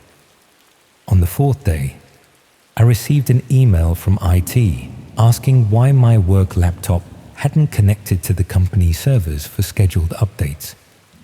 I explained I was having technical issues and was using my personal device temporarily. They insisted I reconnect the work laptop as soon as possible for security compliance. Reluctantly, I took the laptop from the drawer and powered it on. Everything appeared normal. Same login screen, same desktop configuration, same applications. But that night, media server reappeared on my network at exactly 1:17 a.m. I was now convinced the work laptop contained something it shouldn't. I contacted IT again, more explicitly describing my concerns. They seemed dismissive, suggesting I was misinterpreting normal corporate security measures that run in the background. When I pressed further, mentioning the dark web connections, their tone changed. They said they would send a replacement laptop immediately and asked me to return my current one directly to their security team, rather than through the normal equipment channels. The replacement arrived the next day via courier. The security team requested I not power on the old laptop again and pack it in the provided shielded bag. Their sudden urgency only heightened my suspicion. That night, with the old laptop unplugged and sealed in the shielded bag, my network remained quiet. No unusual connections, no bandwidth spikes. In July, a month after returning the laptop, I received a call from someone identifying themselves as part of the company's external security audit team. They asked detailed questions about my work habits, when I typically logged in, how often I used the company VPN, whether I ever observed unusual behavior from the laptop. They seemed particularly interested in whether I used the machine during off hours or if it remained powered on overnight. I answered honestly, then asked why they were investigating. The auditor explained they were conducting routine security checks on all remote workers.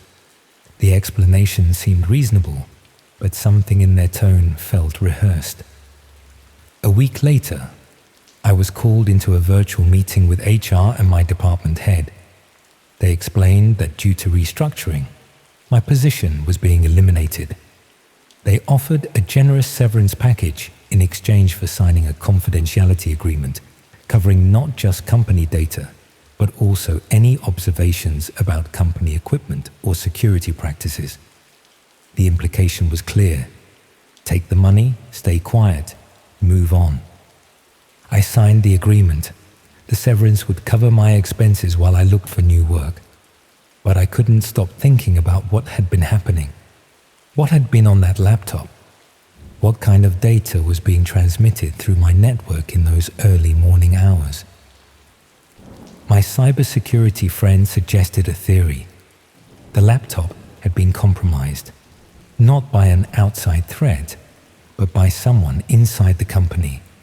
Perhaps someone in IT or security was using employee devices as relays for accessing dark web services, counting on the company's VPN and security software to mask their activities. The fact that the usage occurred only when I was home suggested the laptop might have been monitoring my presence, perhaps through the microphone detecting ambient noise or the webcam sensing light changes, to determine when it was safe to activate. In August, I found a new job with a different company. Remote work again, but this time I established strict boundaries. No equipment stays powered on after hours. Nothing connects to my home network without thorough vetting. I invested in a network firewall that logs and blocks suspicious activities.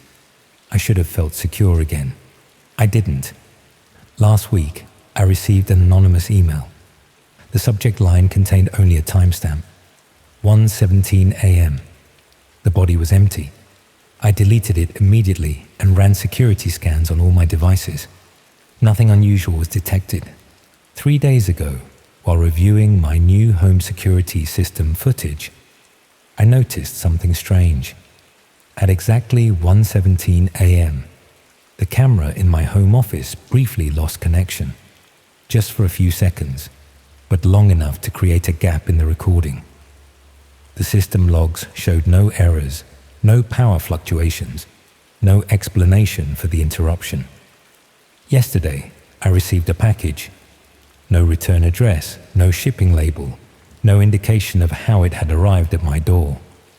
Inside was a laptop, not a brand I recognized, with no manufacturer markings of any kind. Just a plain black case with a power button that emitted a soft blue glow. I haven't opened it, haven't connected it to power. It sits in my closet now, inside 3 layers of signal blocking material. I haven't told anyone about the package. Haven't reported it to the police. Something tells me it wouldn't make a difference. Something tells me this isn't about me specifically.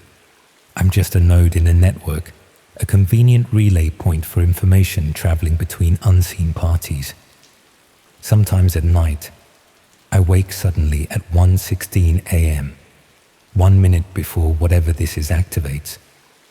I lie in bed, listening to the silence of my apartment, waiting for that soft electronic tone I heard months ago.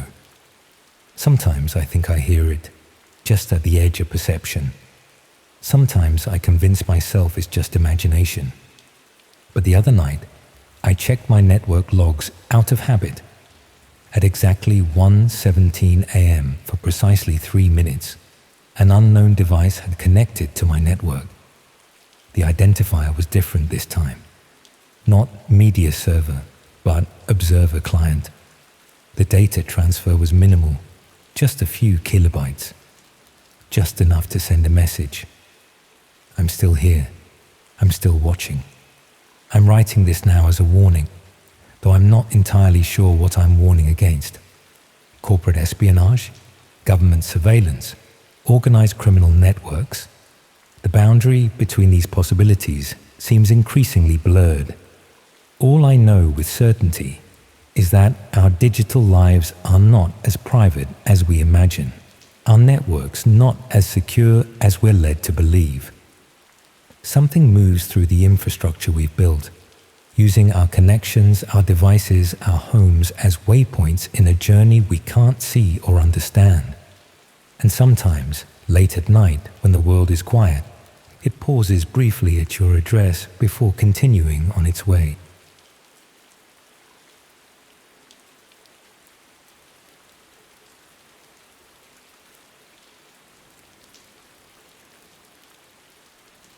What if I told you that clicking on the wrong link could change everything you thought you knew about human nature? That somewhere beneath the surface of the internet you use every day, there are spaces where the worst impulses of humanity play out in real time, watched by ordinary people who've stumbled too far down the rabbit hole. I'm a marketing consultant from Manchester. Nothing particularly exciting about my life. I help small businesses figure out their online presence, manage their social media, that sort of thing. Last autumn, between clients, I found myself with too much time and a dangerous amount of curiosity about the parts of the internet I'd only heard whispered about in tech forums. It started with a legitimate research project. One of my clients had been targeted by online harassment, and I wanted to understand how these campaigns typically operated. Someone mentioned that the real coordination often happened on the dark web, away from the scrutiny of mainstream platforms. Setting up Tor felt like crossing a line I shouldn't cross, but I told myself it was just research, professional development. The first few weeks were disappointing, to be honest. Mostly just drug markets and forums discussing things that would get you arrested if you posted them on Facebook. The whole thing felt less sinister than I'd expected, more like a slightly seedy car boot sale than the digital underworld I'd imagined. But then I started hearing about red rooms. The concept seemed absurd at first. Live streams where viewers could supposedly watch and influence violent acts happening in real time. Most people I encountered online dismissed them as elaborate hoaxes, digital urban legends designed to part gullible people from their Bitcoin. The technical challenges alone made it seem implausible. The bandwidth limitations of anonymity networks, the difficulty of maintaining stable connections, the enormous resources required to operate such services without getting caught. Yet some users insisted they'd encountered the real thing. They described details that seemed too specific to be complete fabrications. Hidden payment systems using obscure cryptocurrencies, invitation-only access requiring vouchers from existing members, sophisticated streaming infrastructure that somehow worked despite the limitations of anonymous networks. My professional instincts kicked in. How would someone actually build such a system? What kind of technical infrastructure would be required? It became a puzzle I couldn't let go. The same way I might obsess over a particularly challenging marketing campaign or branding problem. The research consumed my evenings for months. I learned about cryptocurrency mixing services, about layered VPN systems, about streaming protocols designed for unreliable connections. I discovered communities where people discussed theoretical approaches to anonymous video distribution, always careful to frame everything as academic security research. Around Christmas time, I found something that changed the trajectory of my investigation entirely.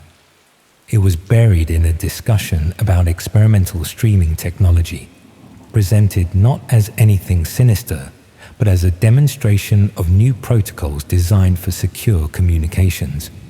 The poster claimed it was a proof of concept for a system that could work in authoritarian countries with heavy internet censorship. The link led to a sparse login page. No branding, no explanation, just username and password fields.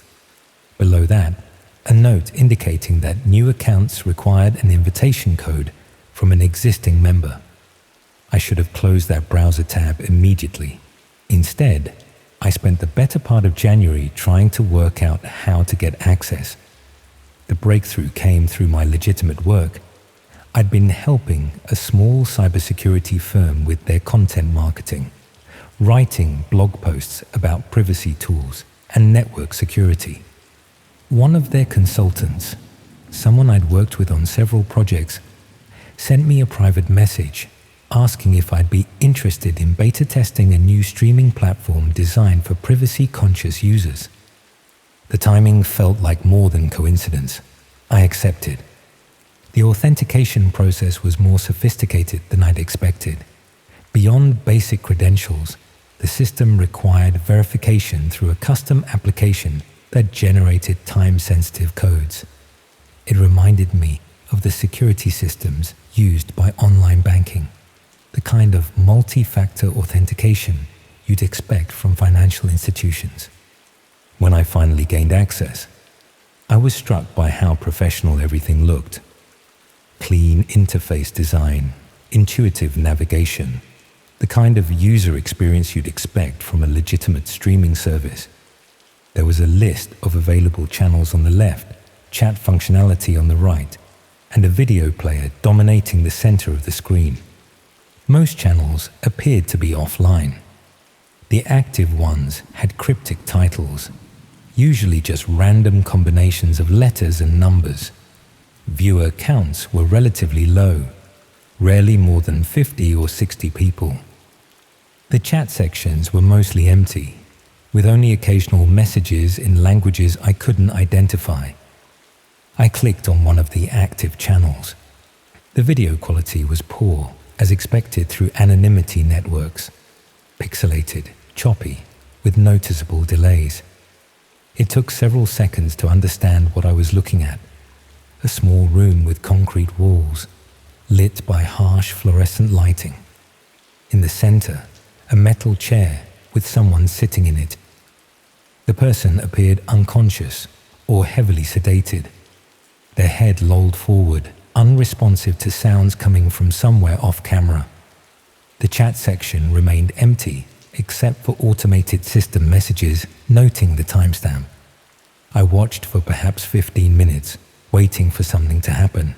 Nothing did. The person didn't move. No one entered the frame. The chat stayed silent. Eventually, I switched to another channel. The second stream showed what looked like an abandoned warehouse. Concrete floors, rusted metal fixtures, industrial lighting casting harsh shadows. The camera was positioned to show the entire space, but like the first stream, nothing happened while I watched. No movement, no sound, no activity in the associated chat.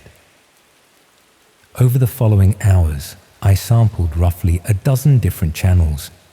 Most showed similar scenes: empty rooms, unconscious or restrained individuals, industrial or basement settings.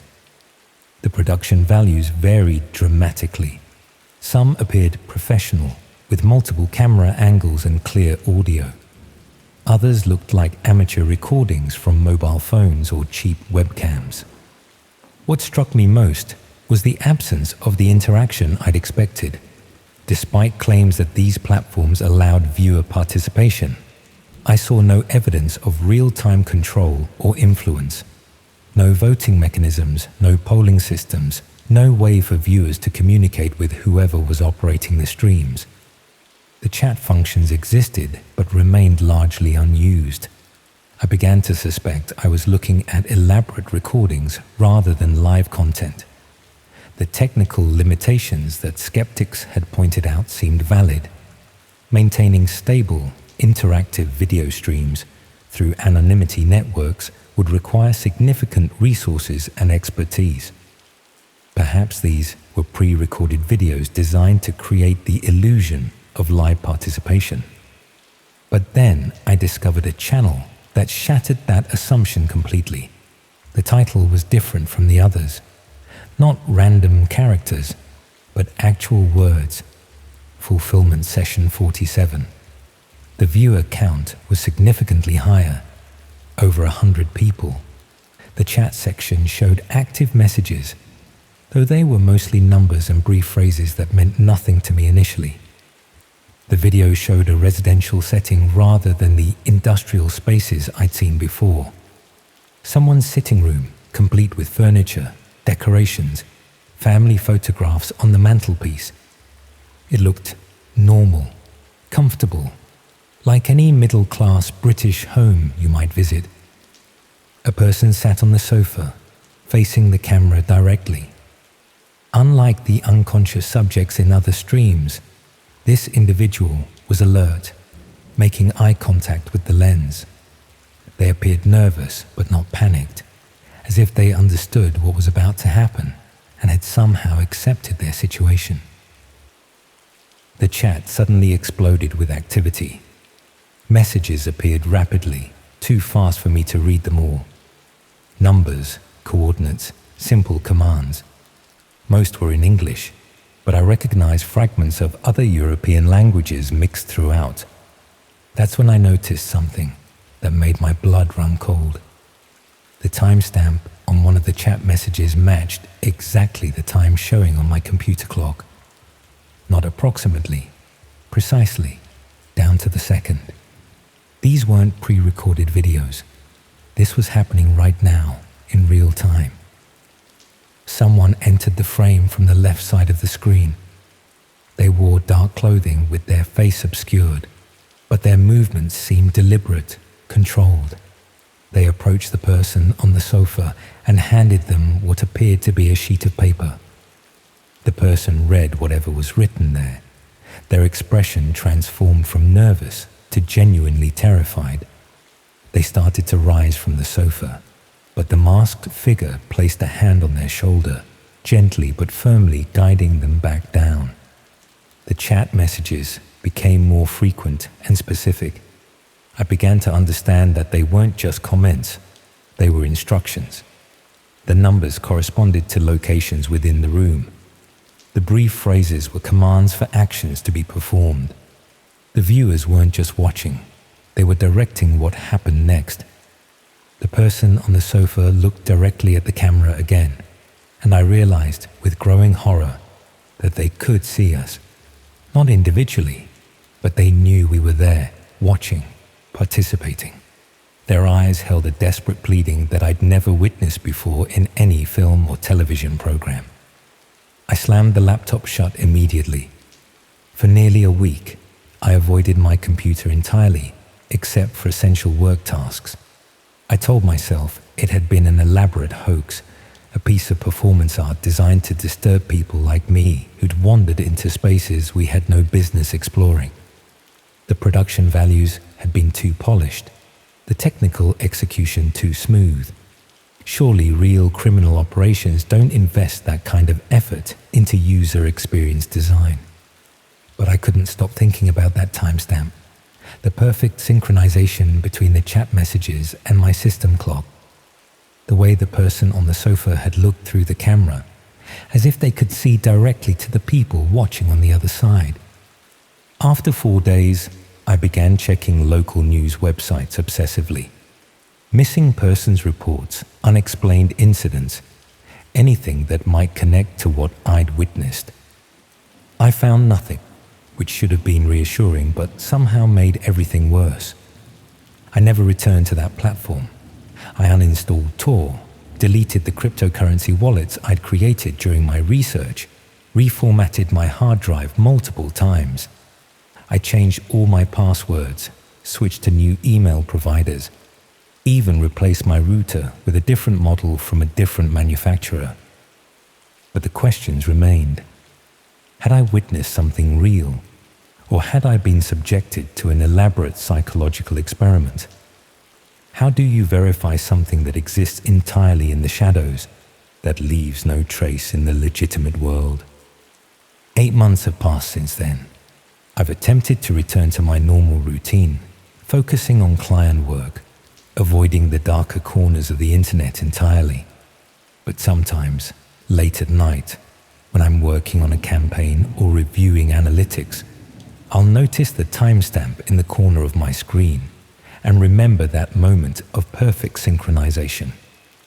The worst part isn't wondering whether what I saw was real. The worst part is knowing that somewhere out there, other people are still watching, still participating, still directing what happens to individuals whose faces they'll never be able to forget. And sometimes I wonder if there's a record somewhere of everyone who accessed that platform, everyone who watched what I watched, everyone who closed their laptops at the crucial moment. Whether my name is on a list, whether someone, somewhere, is still keeping track. I've become more paranoid about online security since then.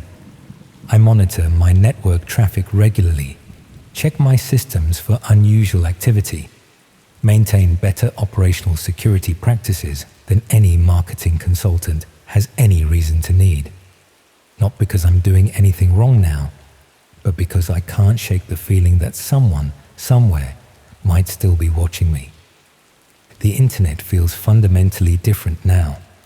Every click, every page load, every moment of connectivity carries the weight of knowing what's possible in the spaces between legitimate websites. The surface web that most people know is exactly that, a surface concealing depths that most people never imagine exist. I still work in marketing. I still help businesses establish their online presence, manage their digital communications, build their brands. But now I understand that the threats aren't just technical or competitive, they're human. And the people who operate in those hidden spaces have resources, expertise, and motivations that go far beyond what most of us can comprehend. Sometimes I receive emails from technology companies, invitations to test new privacy tools, requests to review anonymity-focused platforms. I delete them immediately without reading past the subject line. I've learned that curiosity, even professional curiosity, can lead you to places you can never truly leave behind.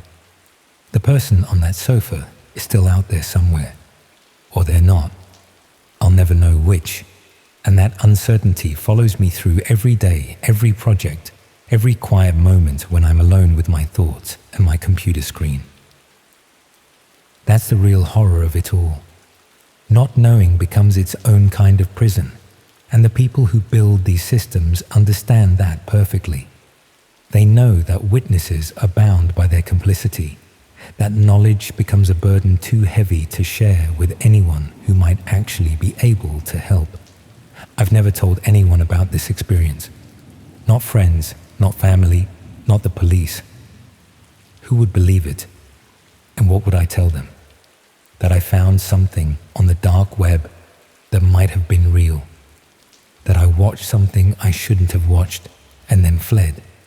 But I'm telling you now, and I'm not entirely sure why. Perhaps because the weight of keeping it secret has become unbearable. Perhaps because I hope that sharing it will somehow make it less real, less immediate, less present in my daily thoughts. Or perhaps because I've started to suspect that the real purpose of those streams isn't the content itself. Perhaps it's creating witnesses, people who carry the knowledge of what's possible, who spread that knowledge through whispers and implications and stories that can never be properly verified. Perhaps I'm doing exactly what they intended me to do all along.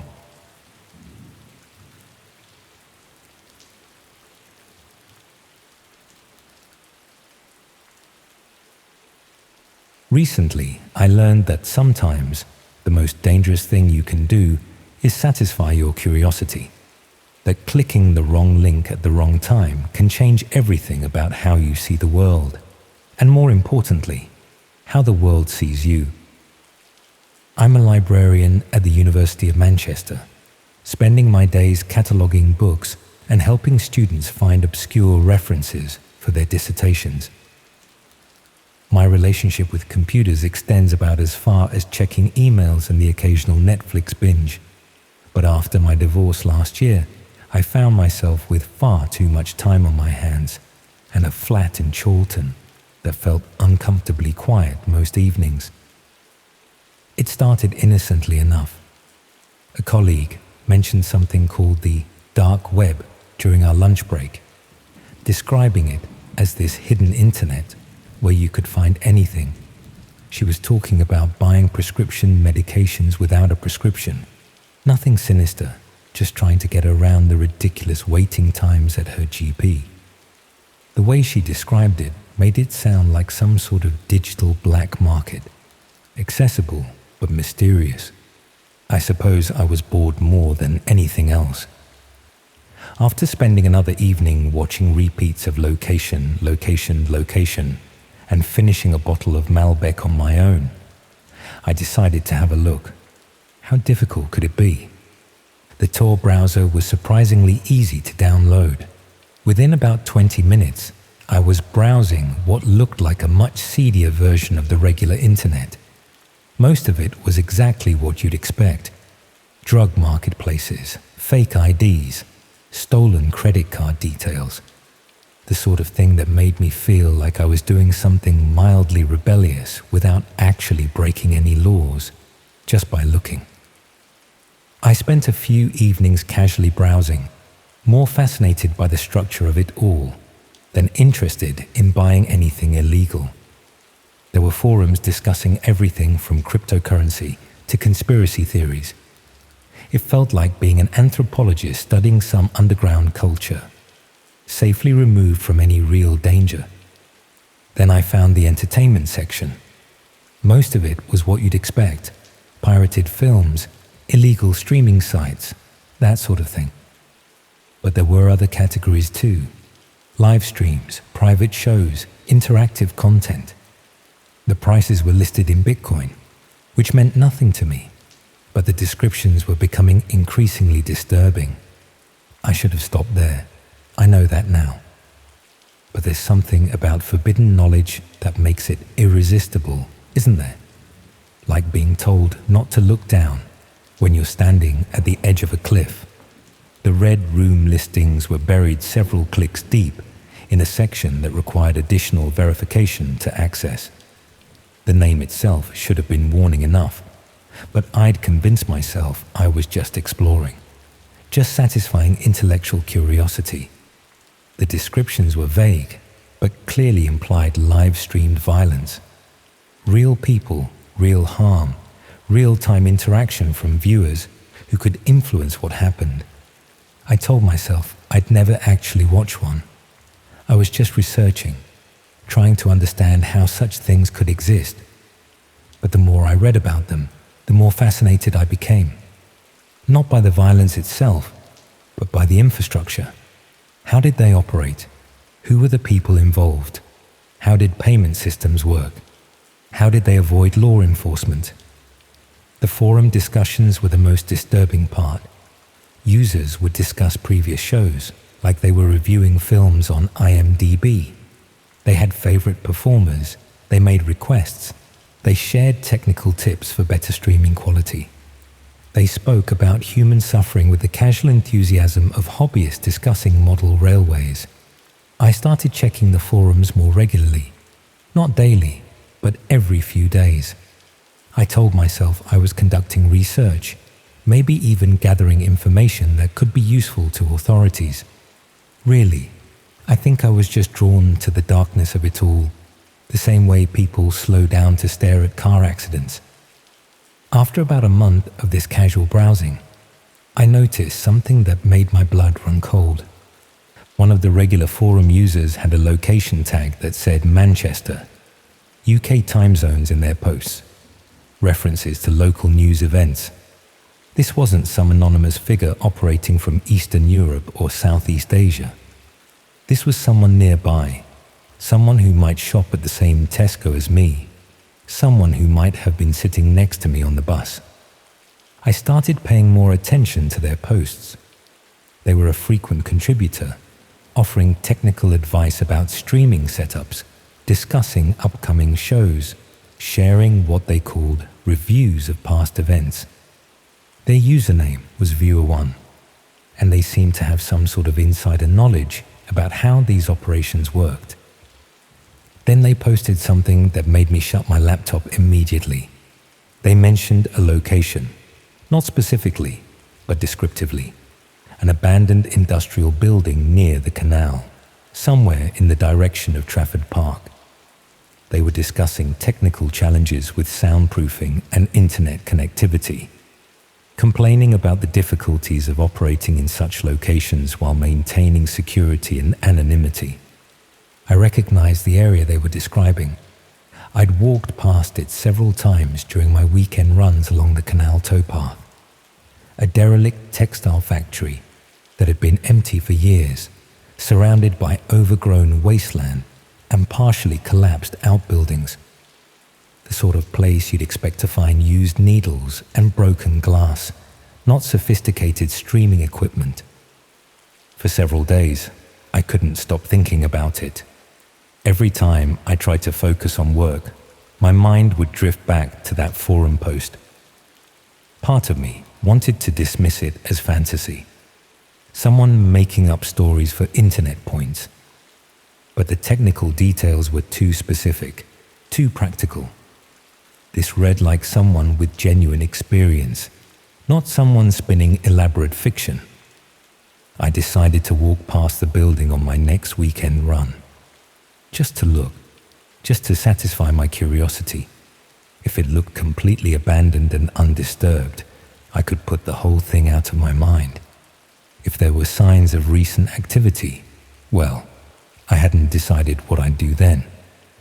The factory was about 3 miles from my flat, nestled between the canal and a section of wasteland that the council had been promising to develop for years. I'd run past it dozens of times before without paying much attention. It was just part of the landscape, another piece of Manchester's industrial heritage slowly rotting away. But this time, I looked more carefully.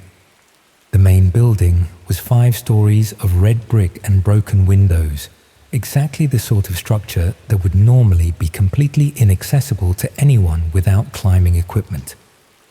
But around the back, partially hidden by overgrown shrubs, was a section where the ground floor windows had been carefully boarded up, rather than just smashed. The boards were weathered, but looked more recent than the general decay of the building. More concerning were the subtle signs of recent human activity. A section of grass that had been flattened by foot traffic, cigarette butts that weren't yet soggy from multiple rainfalls, a section of chain link fence that had been cut and carefully repositioned to look intact from a distance. I stood there for probably 20 minutes, pretending to stretch after my run, while actually studying the building. No obvious security cameras, but that didn't mean much. No sounds from inside, but the walls were thick brick that would muffle most noise. No vehicles parked nearby, but there were several access routes that would allow discreet arrival and departure. I should have called the police. I should have reported my suspicions and let trained investigators handle whatever was happening. Instead, I went home and checked the forums again. Viewer 1 had posted an update. They were planning another show for the following weekend, Saturday night, sometime after midnight. They mentioned improved audio quality, better camera angles, and special interactive features for premium subscribers. The casual tone of the post, discussing human suffering like a product launch, made me feel physically sick.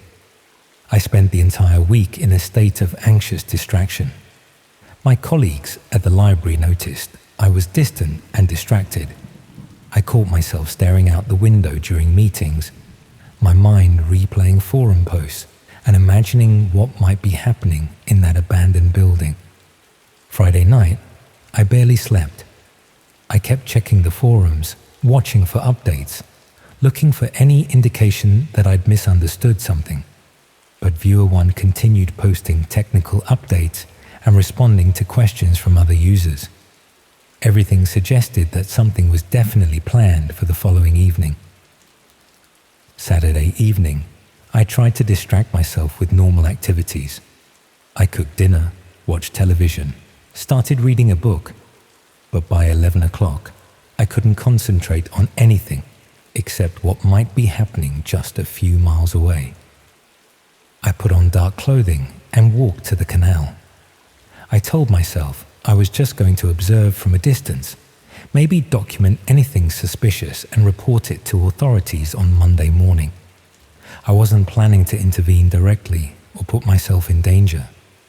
The towpath was completely deserted, which wasn't unusual for a Saturday night in October. The streetlights were spaced far apart, creating long stretches of shadow between pools of orange light. By the time I reached the factory, it was nearly midnight. The building looked exactly the same as it had during my daytime visit, but now there were subtle signs of activity. A faint glow from one of the upper floor windows, barely visible behind what looked like blackout material. The sound of a generator running somewhere inside, so quiet it was almost masked by ambient city noise. I found a position behind some overgrown shrubs where I could watch the building without being easily spotted. The generator sound continued, joined occasionally by other mechanical noises I couldn't identify. Once, I thought I heard voices, but I might have been imagining it. Around 1 o'clock, a van arrived. It parked behind the building, in an area not visible from the main road. 2 figures got out and entered through what must have been a rear entrance. They moved with the purposeful efficiency of people following a familiar routine. 30 minutes later, another vehicle arrived, then another. By 2 o'clock, there were 4 vehicles parked behind the building, all positioned to avoid casual observation. I should have left then. I should have gathered whatever evidence I could and reported it to authorities.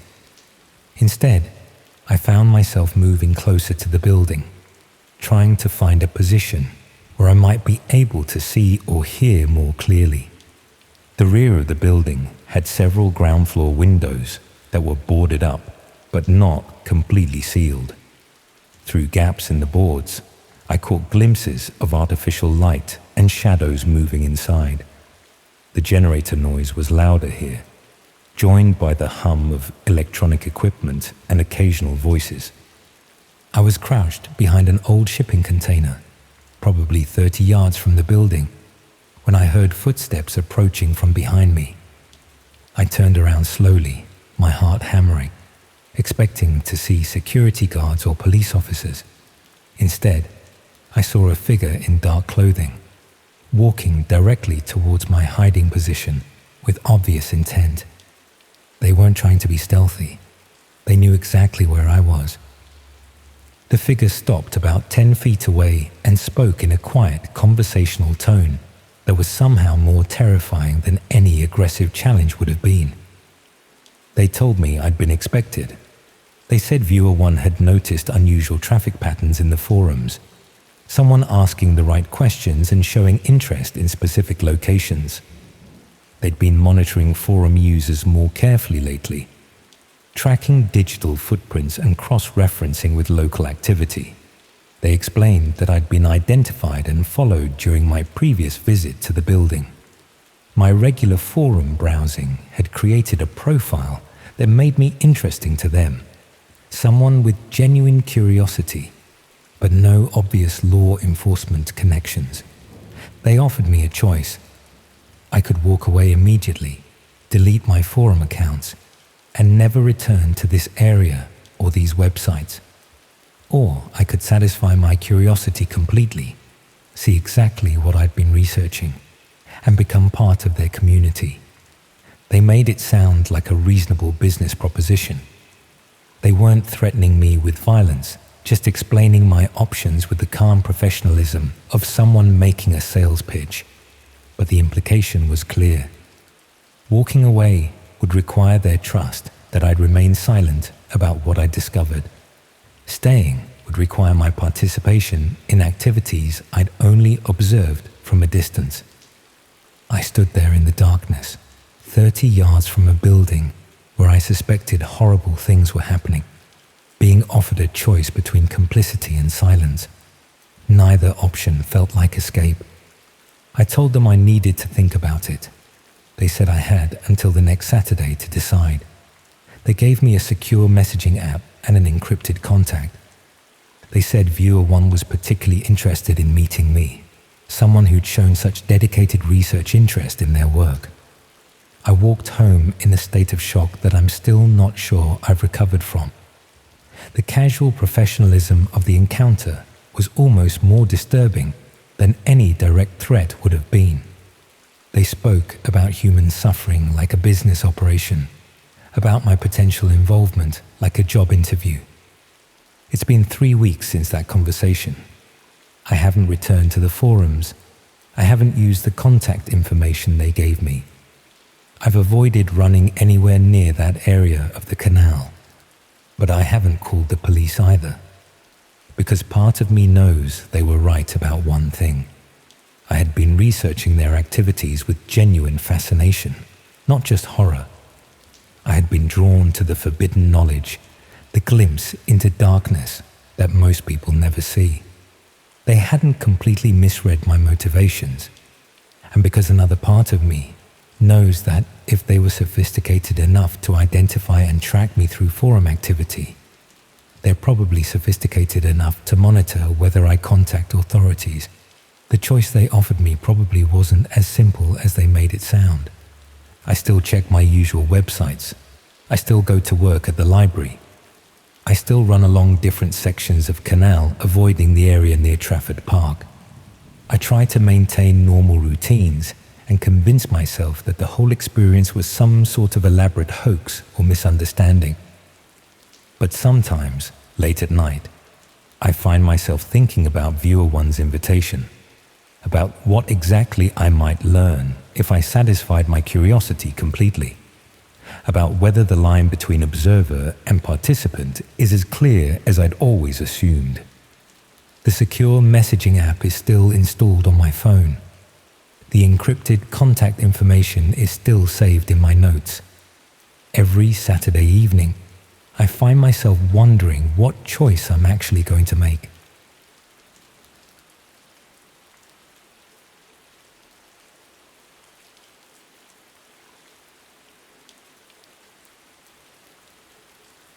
I can't watch YouTube anymore.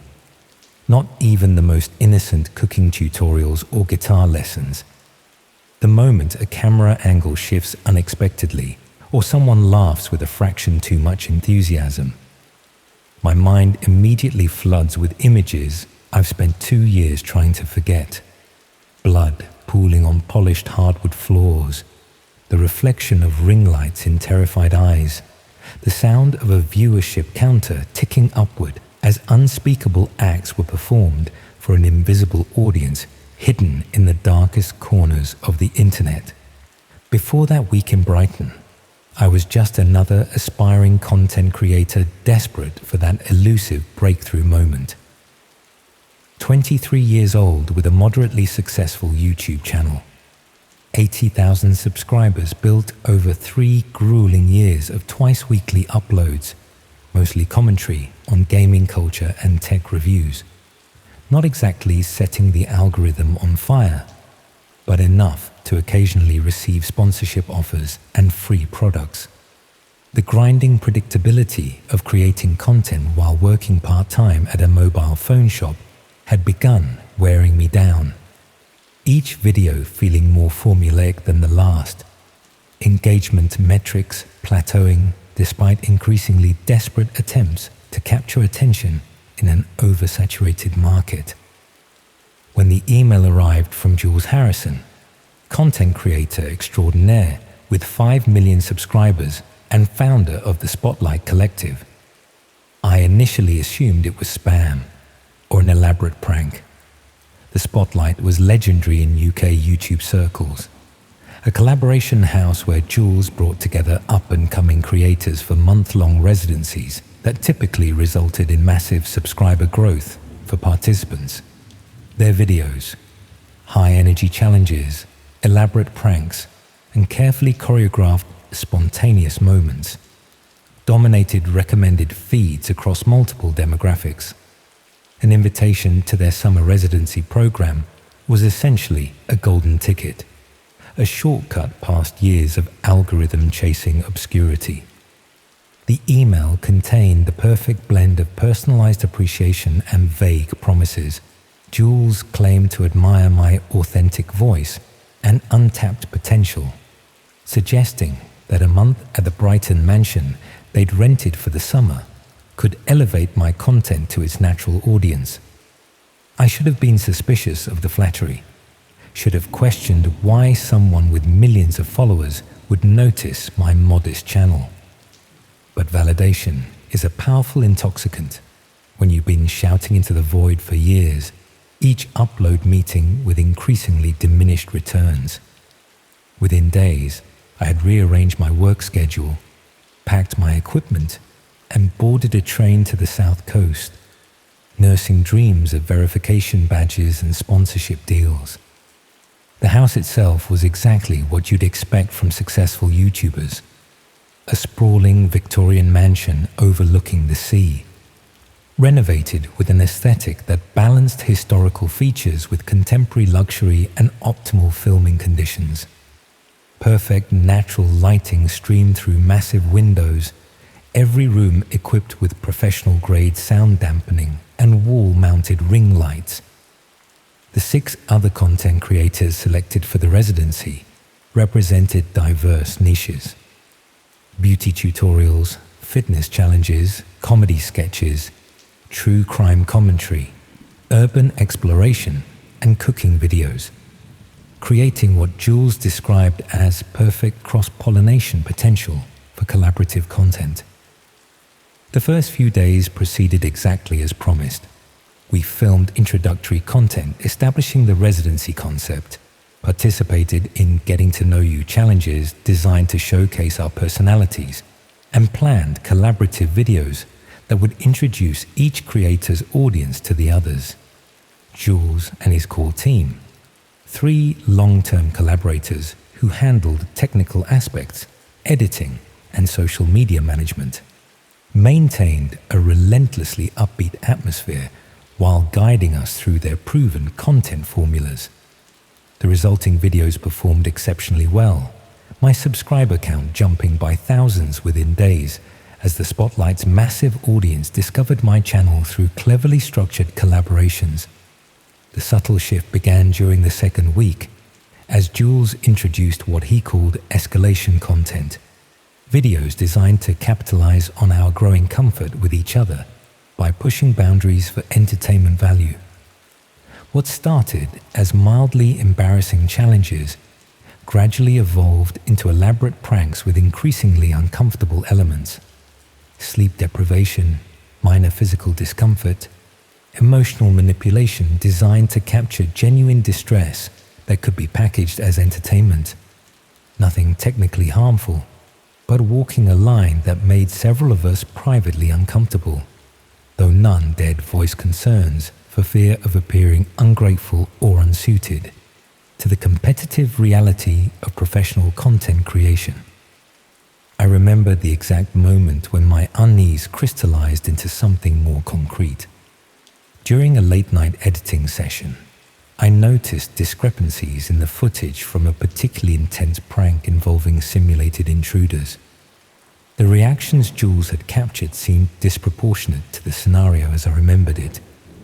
Expressions of fear that exceeded what would be reasonable for something understood to be staged. Reviewing the raw footage more carefully, I noticed subtle cuts where reactions from different contexts had been spliced together, creating a narrative of escalating terror that hadn't actually occurred in the sequence shown. When I casually mentioned these observations to the beauty content creator who had become my closest ally in the house, she shared similar concerns about her own footage being manipulated to exaggerate emotional responses. More disturbing was her revelation that certain exclusive content was being filmed when some of us were sent on off-site activities, featuring the remaining residents in scenarios she described as significantly more intense than what appeared on the public channels. That night, unable to sleep and increasingly troubled by the pattern emerging, I made the fateful decision to investigate the technical setup in the basement media room, where all footage was processed and uploaded. The house was quiet, most residents exhausted from a particularly demanding day of filming. The media room door was locked, but the adjacent storage area connected through a partially concealed access point behind sound dampening panels, something I'd noticed earlier in the week while helping transport equipment. The computers were running, multiple monitors displaying editing interfaces with ongoing projects. What immediately caught my attention wasn't the familiar YouTube Studio interface, but several adjacent screens showing a completely different platform. Dark background, red accents, user interfaces displaying cryptocurrency values and viewer counts. One monitor showed what appeared to be a private chat, where users with anonymized handles discussed upcoming episodes and intensity progression, alongside cryptocurrency bids for what they called direction privileges. With growing horror, I realized I was looking at the back end of a dark web broadcasting operation, one that ran parallel to the legitimate YouTube content. As I navigated through the file structure, the truth revealed itself with nauseating clarity. The Spotlight Collective's public channel was merely the sanitized, algorithm-friendly version of their actual product, a subscription-based dark web stream where the pranks, challenges, and interpersonal conflicts were staged at progressively more extreme levels for paying audiences who could influence events through bidding systems. The folder labeled Previous Residents contained material that confirmed my worst fears. These weren't just recordings of pranks, but documented psychological breaking points, moments where genuine distress had been deliberately engineered and captured. Most disturbing were subfolders with participants' names followed by finale designations containing footage never intended for public platforms. Scenarios where simulation gave way to actual harm, where the line between content and cruelty had been deliberately, methodically erased. I was so absorbed in this discovery that I failed to notice the door opening behind me. Jules's voice, stripped of its YouTube enthusiasm and speaking with clinical detachment, observed that I'd accelerated the schedule by discovering their operation prematurely. His tone suggested this was not an unexpected development, but rather a contingency they had prepared for, perhaps even a scenario that had played out with previous residents whose disturbing finale folders I'd just discovered. What followed exists in my memory as fragmented impressions rather than coherent sequence, Jules explaining with disturbing calmness that I had unwittingly auditioned for and been selected for their dark web content stream, where authentic reactions to escalating scenarios commanded premium subscription rates from viewers tired of the artificial positivity of mainstream platforms.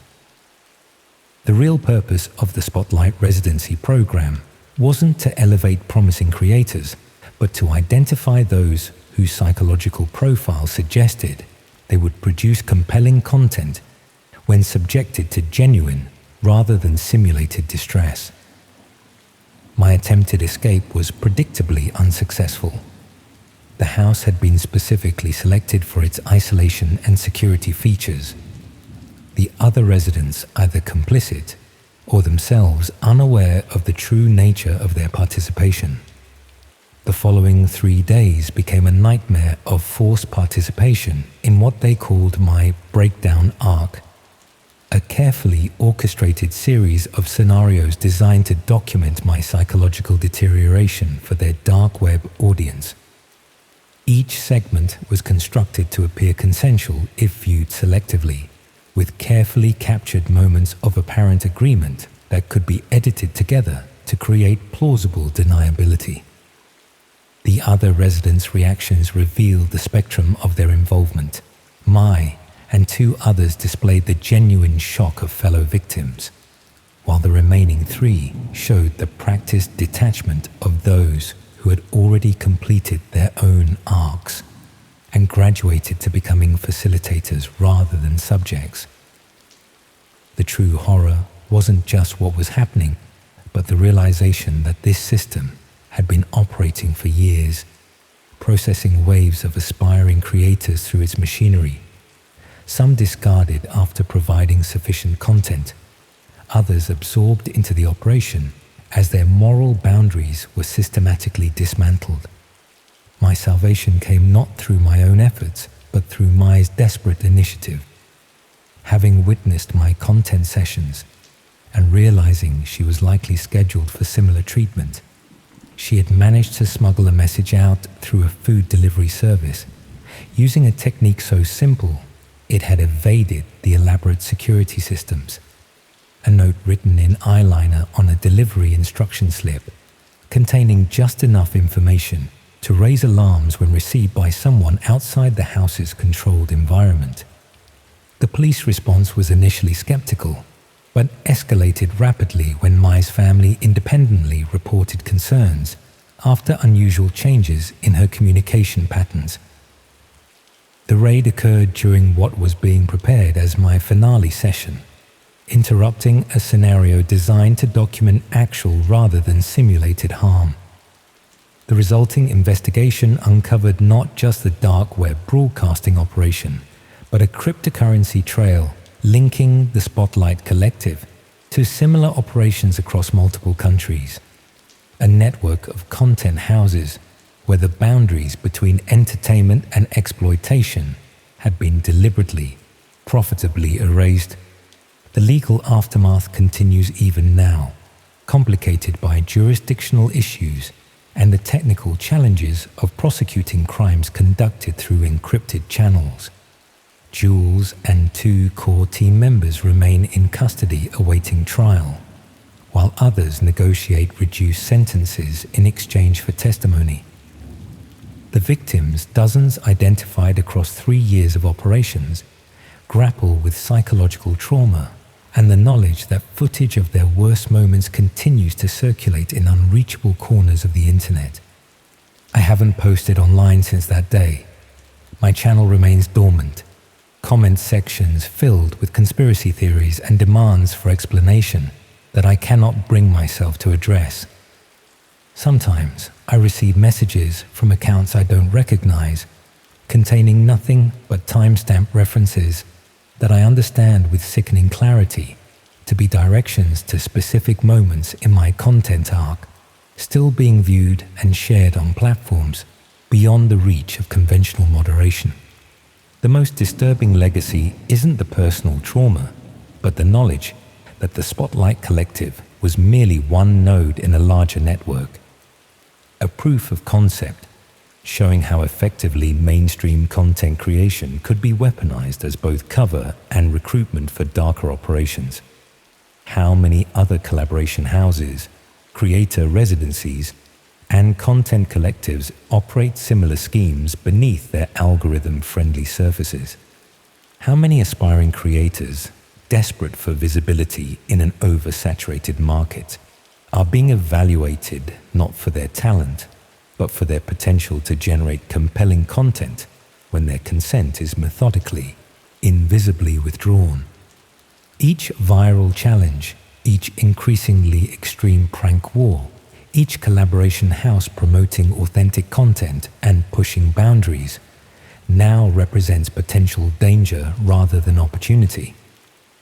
The possible visible surface of operations extending into depths where entertainment and atrocity become indistinguishable, where audiences transition from passive viewers to active directors of harm. where the desperate pursuit of visibility becomes vulnerability to those who see human breaking points as merely premium content for the darkest corners of the web.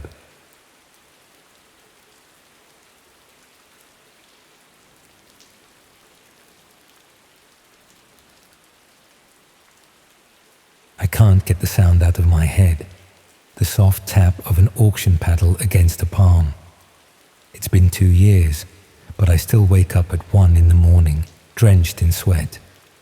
You know how some memories just stick with you, no matter how hard you try to forget. The good ones fade away over time, but the horrific ones, those stay crystal clear. Every detail, every smell, every feeling of absolute terror. For me, it's the soft tap of an auction paddle that still jolts me from sleep. The sound of wealth deciding who lives and who suffers. I was working as a freelance photographer for a lifestyle magazine in London, specializing in those behind-the-scenes pieces about trendy bars and restaurants, the kind that make readers feel like insiders to some exclusive world. My editor had sent me to document the Wreathed Heart, this newly renovated Victorian pub in Whitechapel that had become inexplicably popular among finance types and tech entrepreneurs, seemingly overnight. It was late October, that liminal time when London transitions from merely damp to bone-chillingly cold. I remember the peculiar fog that had settled over the East End that evening, how it seemed to swallow the streetlights into hazy coronas. The pub itself was unassuming from the outside, just another historic building with glossy black paint and gold lettering, indistinguishable from 100 others scattered across the city. Inside was different, not what you'd expect from a traditional British pub. No dark wood or worn leather, but minimalist furnishings in blacks and whites, with these disconcerting anatomical drawings of human hearts framed on the walls. Not the cartoon Valentine hearts, but detailed medical illustrations, some showing dissections or peculiar conditions. I remember thinking it was an odd aesthetic choice for a place serving food and drinks. The manager who'd arranged the shoot was a woman named Eleanor, mid-30s, expensively dressed in that deliberately understated way that actually costs more than flashy clothes. She had this practiced smile that never quite reached her eyes, like someone who'd learned human expressions from a manual. After showing me around the main bar area, she mentioned, almost as an afterthought, that there was a private members' space in the back I should photograph later when it was empty. I spent the first hour capturing the usual shots. Bartenders crafting elaborate cocktails, the architectural details, patrons enjoying their overpriced drinks, standard stuff. Around 10, the place began filling with people who looked like they'd just stepped out of boardrooms. Men in bespoke suits, women with that particular kind of polished appearance that speaks of serious money. They carried themselves with the entitled air of people accustomed to doors opening at their approach. What struck me was how they barely ordered drinks.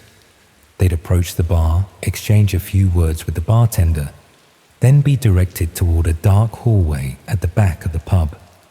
None of them returned to the main area. I thought perhaps there was a separate exit, or maybe some exclusive area where they could drink away from the regular clientele. Around midnight, Eleanor returned, seeming slightly tense as she informed me the private area was now available for photography. She led me down that same hallway the wealthy patrons had disappeared into, past the toilets and what looked like storage rooms, to an unmarked black door with a small digital keypad beside it. She entered a code, and I distinctly remember the sound. Not the electronic beep you'd expect, but a soft, mechanical click, like something much older than the sleek technology suggested. Beyond the door was a short corridor ending in another door, This one attended by a man who looked more like military personnel than a bouncer. Close-cropped hair, perfect posture, alert eyes that assessed me with unsettling thoroughness. Eleanor exchanged a few words with him, and he stepped aside, opening the second door. The space beyond was dramatically different from the minimalist modern pub we'd left behind.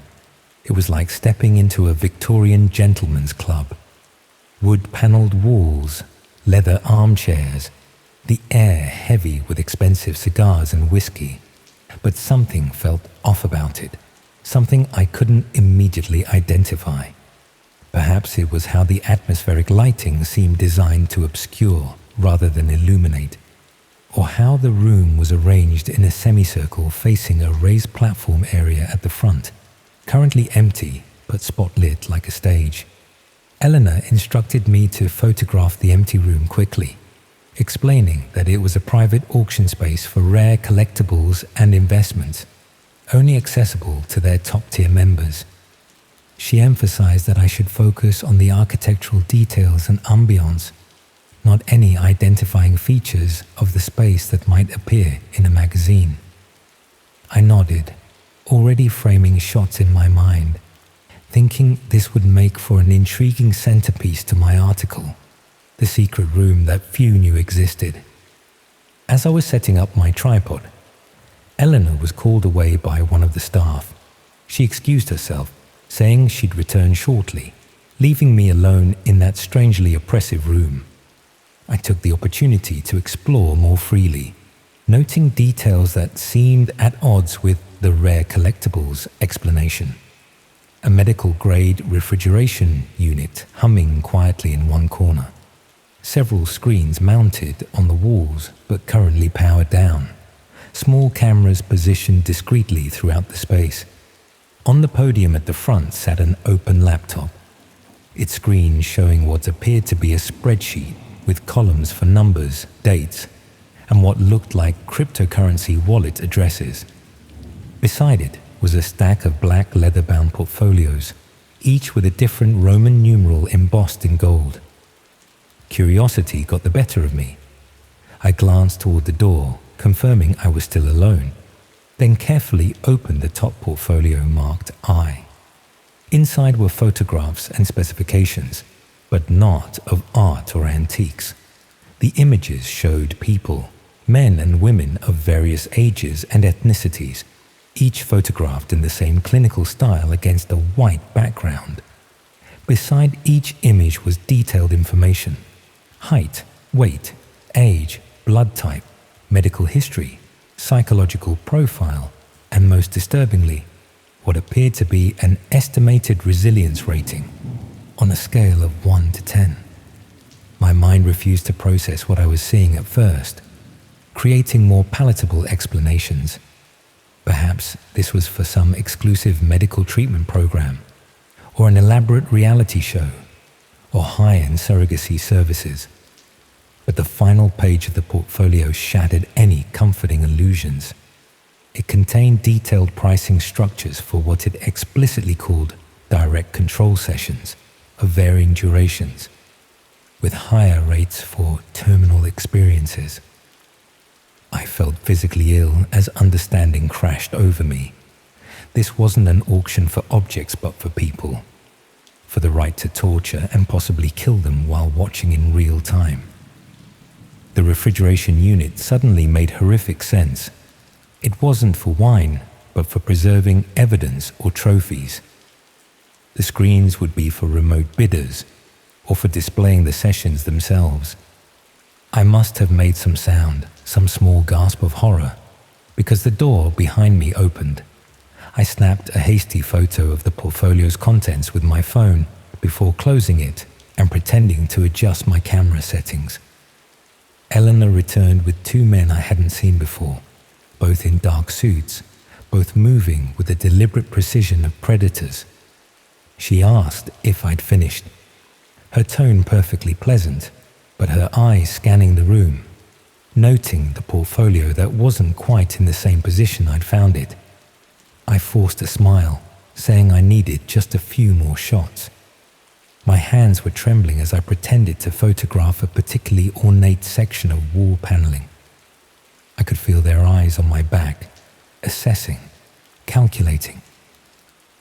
Eleanor mentioned casually that their event would begin soon, so I'd need to wrap up.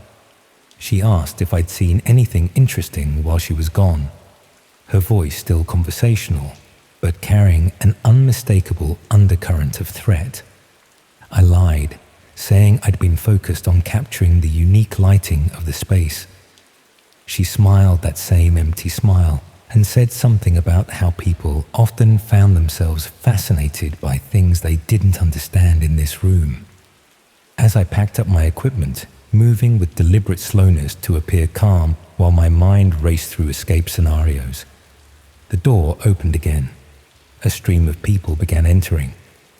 The same wealthy individuals I'd seen earlier, now carrying small electronic tablets and what looked like auction paddles made of some dark material. Eleanor guided me toward the exit, her hand on my elbow in what might have appeared to be a polite gesture but felt more like a restraint. As we approached the door, it opened to admit one last patron, a man I recognized with a sickening jolt. He was a tech CEO who'd been featured in the same magazine I was shooting for, known for his philanthropy and ethical business practices. Our eyes met briefly. Something in my expression must have betrayed my knowledge or horror, because his pleasant mask slipped for just a moment, revealing something cold and calculating beneath. He leaned toward Eleanor, whispering something that made her grip on my arm tighten painfully. We continued to the corridor where the security man waited. Eleanor instructed him to escort me out through the service entrance since the event was beginning. Something in her tone had changed, a hardness that hadn't been there before. She reminded me that all the photos needed to be approved before publication, and that I'd signed an extensive NDA that covered not just images but any observations made on the premises. The security man led me down a different corridor, one that seemed to take us deeper into the building rather than toward an exit. My heart was hammering so loudly I was certain he could hear it. We passed doors marked with symbols rather than numbers, a circle, a square, a triangle, from behind which I could hear sounds that will haunt me forever. Not screams, which would have been horrific enough, but the muffled, desperate sounds of people trying not to scream. I knew with absolute certainty that I wouldn't be leaving through any service entrance, that I'd seen and understood too much, that I was being led to one of those rooms with symbols instead of numbers to become part of the night's inventory. Desperation makes you capable of things you never imagined.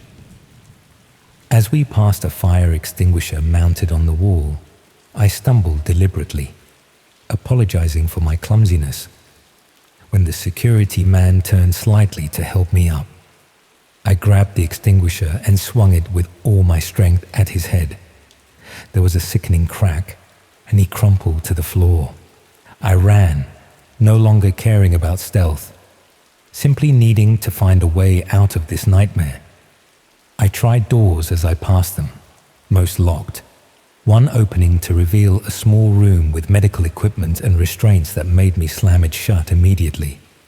Finally, I found a door marked with the universal fire exit symbol, pushed through it, and found myself in an alley behind the building.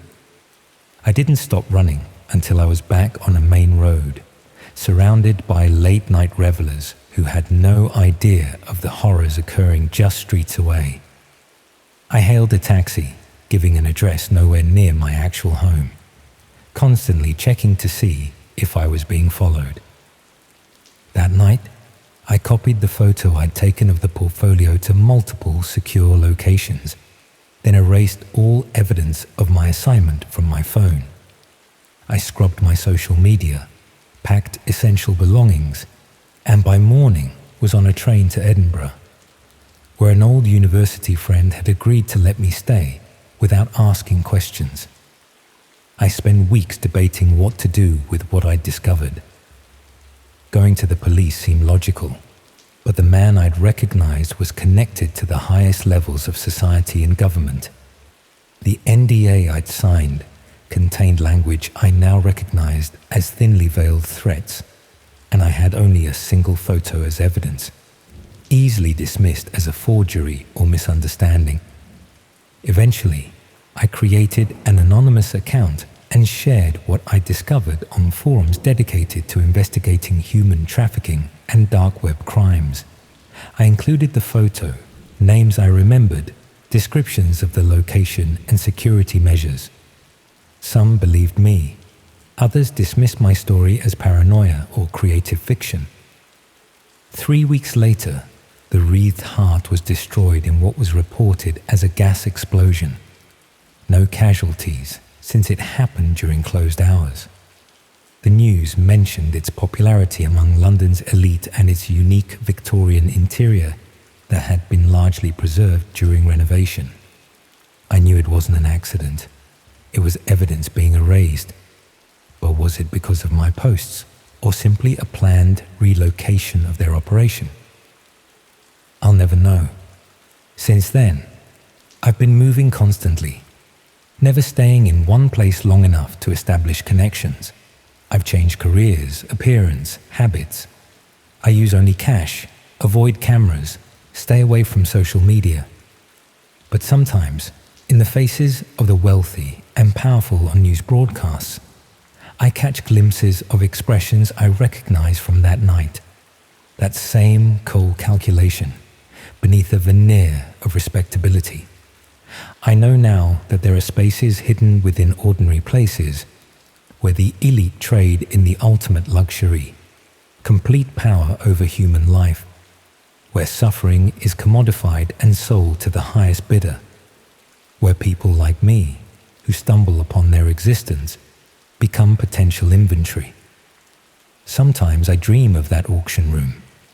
In my dreams, I'm never the photographer, but the subject being displayed on that platform, facing a sea of expressionless faces holding black paddles. And in the front row always sits that tech CEO, smiling as he delicately taps his paddle against his palm, signaling his bid for the right to break me completely. I don't know if they're still looking for me. I don't know if my name is in one of those portfolios now, with my own resilience rating and price point. But I know that somewhere, perhaps behind another unmarked door in another ordinary establishment, paddles are being raised and lives are being sold. And no one who matters is doing anything to stop it.